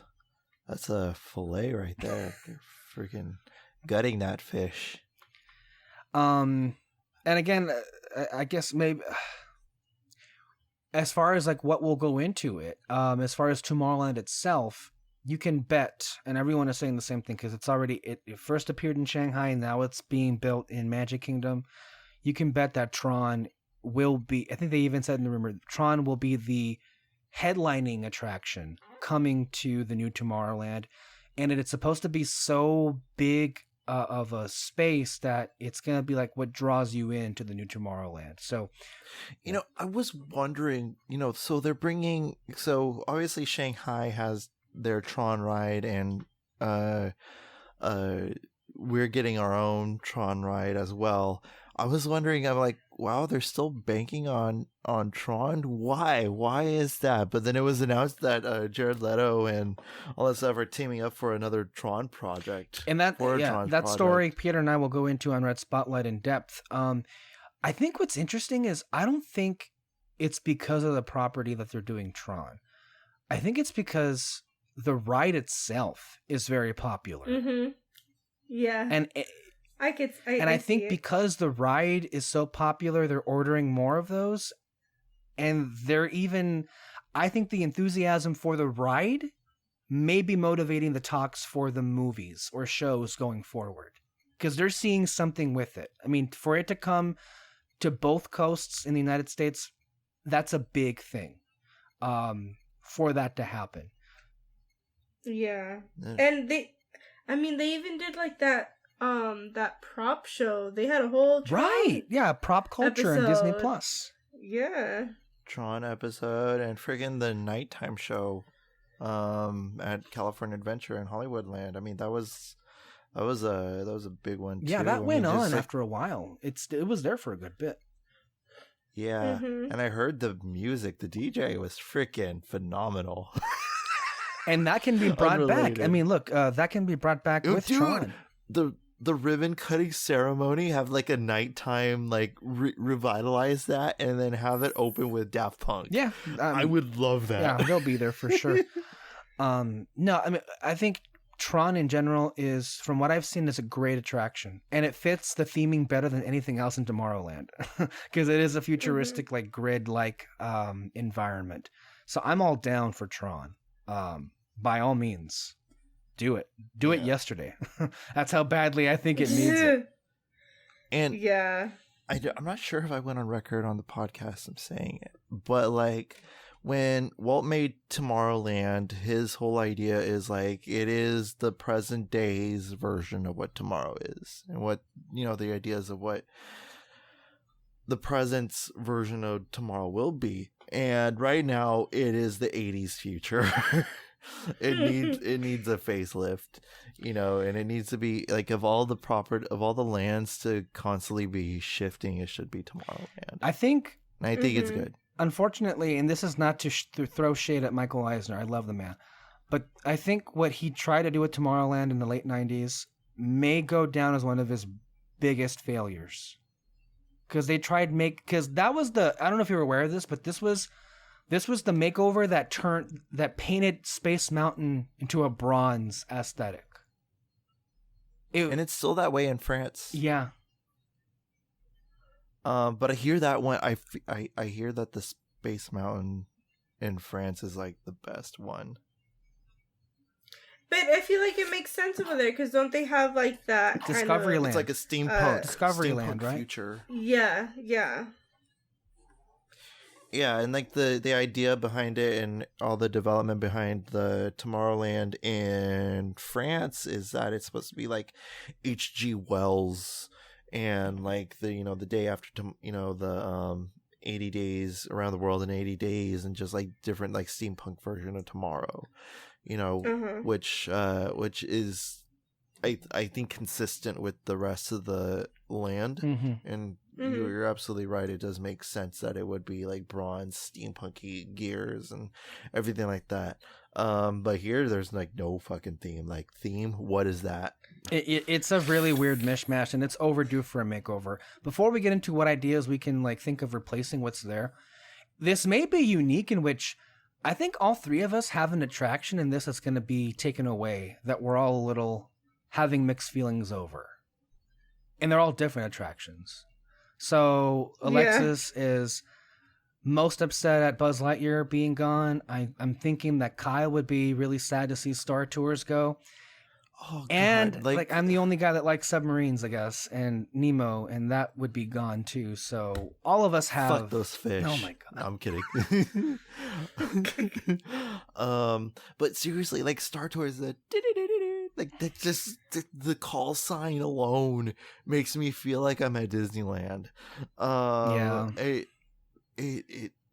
one thing I hope that they don't take away is that the Space Mickey light. The what? The one that's on top of like the shop area of the Star Wars shop, and it's like Mickey in a spacesuit, and it's like it glows. I see. Oh yeah, that's gone. That is gone because based on what I read, it's not as if like. Look, the reason why you could sneak in and take it and put it in your room. That could happen. I would 100%. We should be clear, and we think we alluded to this. The reason why Disney has gone so far to approve a complete demo job of Tomorrowland is because redressing the buildings and putting something else in it is not worth it anymore because it just won't work. Yeah. Yeah. Yeah. But that's like, I don't know. I feel like that's such like a... Or just move it somewhere else. Just don't take it Which away. one? The lights. The fucking lights. She's worried about decorations. I mean, to be fair, it is aesthetically pleasing, just like Mickey in a spacesuit. Like, yeah, give me that. Jedi Academy, you could move to... Well, that's been gone, Kyle. They canceled I know. What did Jedi you say? Academy, the training academy. Okay. Yeah, it's gone. Sorry, I just haven't been in a decade. You know, it's no big. Shit. She got canceled. I don't know why. But Space Mountain, I don't think that. I mean, that's iconic right there. It's like removing the Matterhorn. I mean, no way. Yeah. Sad Star Tours will be going though. That's the one I think that would be like. I think that's the most popular attraction in that area. And I think it's reached the point where even though it is like classic in terms of Disneyland and Disney parks, the fact that Star Wars has its own themed land now, they have, I think, enough to justify it going away. And you can argue that it's been very much one-upped by Rise of the Resistance. So I think they probably have enough reasons to like retire the attraction, as sad as it is to see it go. But that's where you could put the classic characters. I mean, I'm not opposed to them moving it to Galaxy's Edge. I just don't know if they're going to see it as worth the expense to do that. But then you have Smuggler's Run, which is pretty much the same shit. Exactly, right? But I mean, it is, but you know, so yeah, this is the hard part of like expansion is that you got to see things that you like go away. Like Alexis, you're a big fan of Buzz Lightyear. Tell us why. I mean, I like the ride. I didn't mean that in a bad way. I do enjoy the attraction as well. But why that more than like Star Tours for you? I don't know. You just like Buzz Lightyear? I just never... I mean, not that I didn't like Star Tours, but it wasn't just, like, one that I would get on all the time, but I would always get on. I always get on Buzz Lightyear.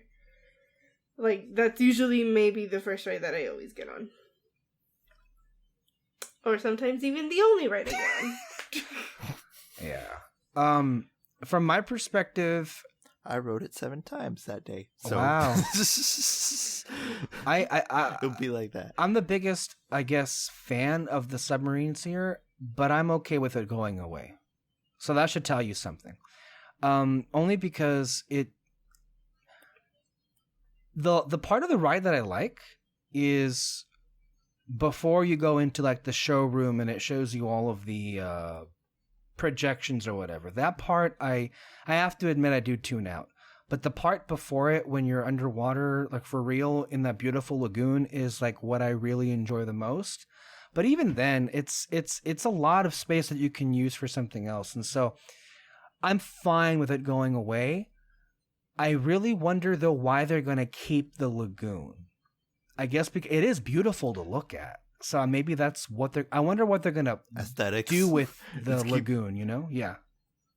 Unless they're But I feel like if you're get rid of the subs, not do anything with it, just leave it. That could, yeah. So they have to do something with it. Unless they're planning a water show. Moana, something with Moana. That's tomorrow. It's Tomorrowland. Well, hold on a minute. But it's going to become Fantasyland, part of it anyway. So this is the thing. Tomorrowland is going to get a complete makeover.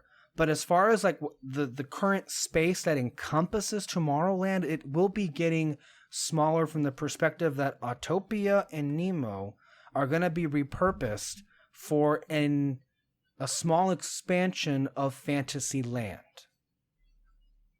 So that's the other part I hadn't previously mentioned. So yeah, that space that currently is the subs is to become Fantasyland. Mm-hmm. The one thing, I mean, I hope this doesn't mean they're going to get rid of it, although maybe that's why they're saving the lagoon. God forbid they ever decide to remove Ariel from where she is right now at DCA. God forbid. I would be angry if that happened, legitimately angry. But if they keep the lagoon, that would be a place to move it to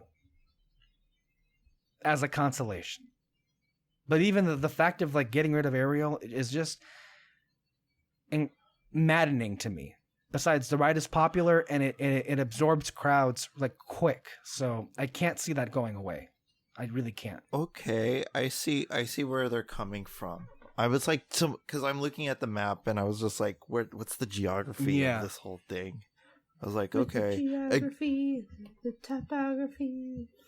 But again, like, I haven't been in a decade, so...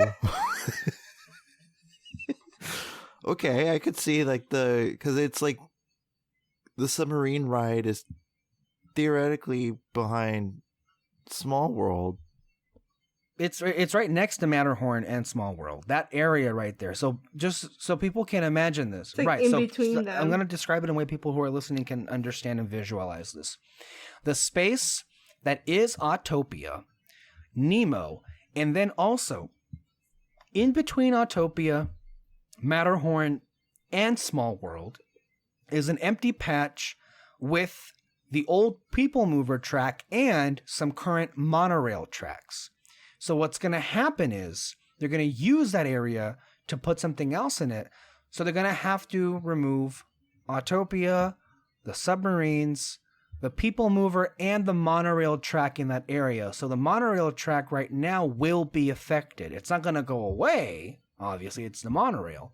But that specific location where it's at next to a Small World is going to be removed for a expansion of Fantasyland that, from what everything I've read suggests, will be themed to Beauty and the Beast.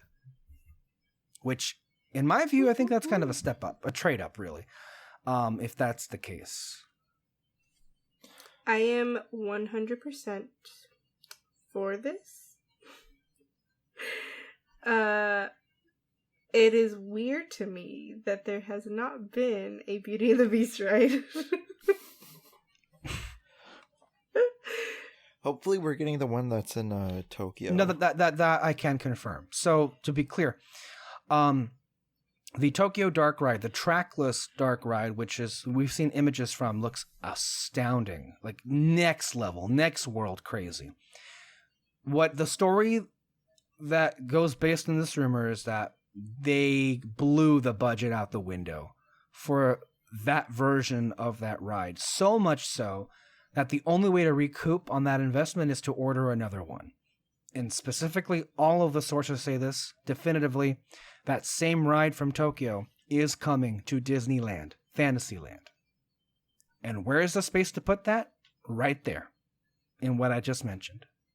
So much so that they could theoretically do either or both a Gaston's Tavern and or a BR Guest, an all-encompassing Beauty and the Beast area with BR Guest, Gaston's Tavern. Those are less confirmed, but what is for sure is the Rapunzel bathroom. Oh my God. Those bathrooms are freaking cool. Or just do a Rapunzel restaurant. I have a dream. I have Corona. a dream. I think I don't know if there would be space for it, but if there were to do a Tangled Dark Ride, so you know this the space next to Pinocchio, that's a restaurant. It used to be called the Village House. It's now Red Rose. You can retheme that to literally the same tavern from the movie that they go into, I Have a Dream, from Tangled. The Snuggly? And then if there's enough space, because that walkway from Fantasyland to Frontierland is pretty big. There's there could be enough space for a small scale Tangled Dark Ride, the same way as Snow White or Pinocchio, if they would want to do that in the future. I think that would be wonderful. Mm-hmm. I am.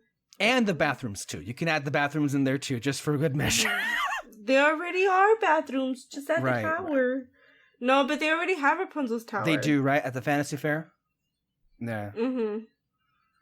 At the Fantasy Fair, the most magical podcast. That's right. That's right. Absolutely. So, look, yeah. But, I mean, I feel like, because I talked to this with, like, with a few friends who are also, like, big Disney fans. They were actually really sad that Autopia is going away. Look, let me see if I can explain that, even though I'm not personally. I think what would make people sad about that is that the intention behind Walt's reasoning for that ride to be there. And I think the best thing that Autopia does for small children in particular is that it gives them an experience they can't have until they're 16, and that is to drive a car, or the closest thing to driving a car. I like the idea behind that. I just wish that in practice it was far better than what it is now. That's the problem with it. And so from that perspective, I understand why it would be going away. And it's horribly outdated. Like, that ride feels like it's from the 20s. It feels like you're riding the Matterhorn. Not to mention the gas smell. Oh my! And the queue is such a pain in the ass to wait for. But the thing is that they give little kids the freaking all riders on the ride, they give them their little driver's licenses. Yeah, and I have fond memories of that when I was a kid. But now they don't do that. Oh, anymore. wonderful, Alexis! Yeah, you just ruined it all. Great. Like, to me, what I would prefer. I mean, I wouldn't know. I mean, I think the best way, if we were to improve Autopia, is you need to seriously upgrade the technology. I would turn it into an indoor attraction because it's fucking hot in that area. Forget about the cars being on whatever oil it is, and like just make them like. It's just that they didn't update it as much as they needed to, and that's the problem. And now it just feels like, and it's also at least to me, it just like, I get it. It's like an original attraction. I understand. You know what? But it's no tiki room. Yeah. It's no and consider the space. It's a huge space for like, and also consider what could replace it. I think Beauty and the Beast that dark ride, that massive trackless dark ride, I think that justifies. You can trademark the ride going to Disneyland to be Autopia. Wow. Ooh, I have a good idea. For Autopia. Okay, so we take Lightning McQueen and his friends, right? And then we make that into a ride. You go through Radiator Springs and all that stuff, and you know, maybe there'll be a race. Maybe there'll be a race that goes on. That also doesn't help Autopia's like future. Is that there's that out there, and it is one of the best attractions ever created. Period. What attraction? Radiator Springs Racers. Oh my god. That's the one that I'm creating right now. I don't know what you're talking about. And if you're a fan of, again, can we get to my idea? Because I'm actually really. I'll get to you right now. I just want to say, look, if you're a fan of Cars, there's Cars Land. Mic drop. There, go, Alexis. There's a Cars Land. Sorry. I mean, I wouldn't know because I haven't been in like almost a You've decade, experienced so. Cars Land, Kyle. Come on, you've at least done that. I have. Yes. You see, it's been so long, I don't remember. Continue, Alexis. One of the things that I said is to bring Mission Space and turn it into WALL-E. I'm sold. Down. Let's do it. No, I think that makes too much sense. WALL-E is a property that is in space. Mission Space is a beloved attraction. I think it would be somewhat set in the future. Right. I think it's a wonderful marriage, and it'll give you the experience of going to space. Something none of us will ever get to do. This is like the next best thing, and you'll be safe. What a bonus that is. So like, and with it like being themed to WALL-E, reaching out and touching the stars of the cosmos, I think that is a perfect attraction for Tomorrowland. It's with the G-force and everything like that. It'll be it's good. one of those things that works so well. Like, why isn't it already there? You know, that's also you could teach your freaking guests to pick up their freaking trash. Oh my god. Anyway, any other rumors on the mill? That about does it. But just keep in mind that a lot of this we're not going to see until, you know, we're talking about the next 10 years. That's how massive a lot of these things the are. Next decade. At least the next 10 years.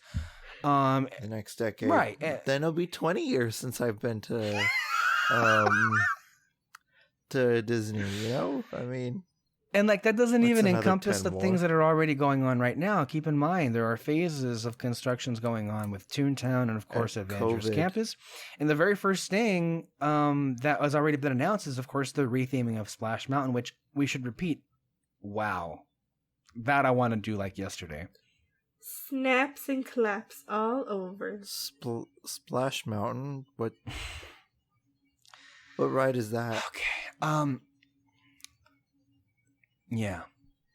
Also, because we mentioned it real briefly about Star Tours, everyone is, what was it? Just so we're reminded that they have enough space that they saved at Galaxy's Edge here in Disneyland to do a third attraction, and that is coming.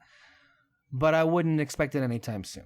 I think the priority right now is what they're constructing, which is Avengers Campus, Runaway Railway, and Splash Mountain are clearly at the top of the list. And then down the line would be, the trick is this, because at some point, if you're going to demo all of Tomorrowland, that's like a whole land just down, offline. And then considering that part of Tomorrowland is going to be turned into a new area for Fantasyland, so they're gonna, and again, like they're gonna be opening in phases as the years go along, and of course with the caveat that budgets can change with the pandemic happening. But I will say this, for a reason to be optimistic and not in despair: if Bob Chapek, the current CEO of the company, were still in charge of the parks right now, there would be no use for this episode, because all of those things would have been canceled like months ago. Because that is his reputation. is just canceling everything. So have faith in that Tomorrow is in charge of the parks and in charge of course, the budgets and the creative aspects. So look, a lot of these things that we just talked about. Wait a minute. I thought Eisner was in charge of Disney. A lot of these things that we just talked about, I think, have an excellent chance of actually becoming real. Oh, and I forgot to mention the Hollywood thing as well. That also expected in the different phases. There's a lot of different construction phases that is basically the next 10 years of Disneyland, which I think is exciting. It gives us more to look forward to than what's already there.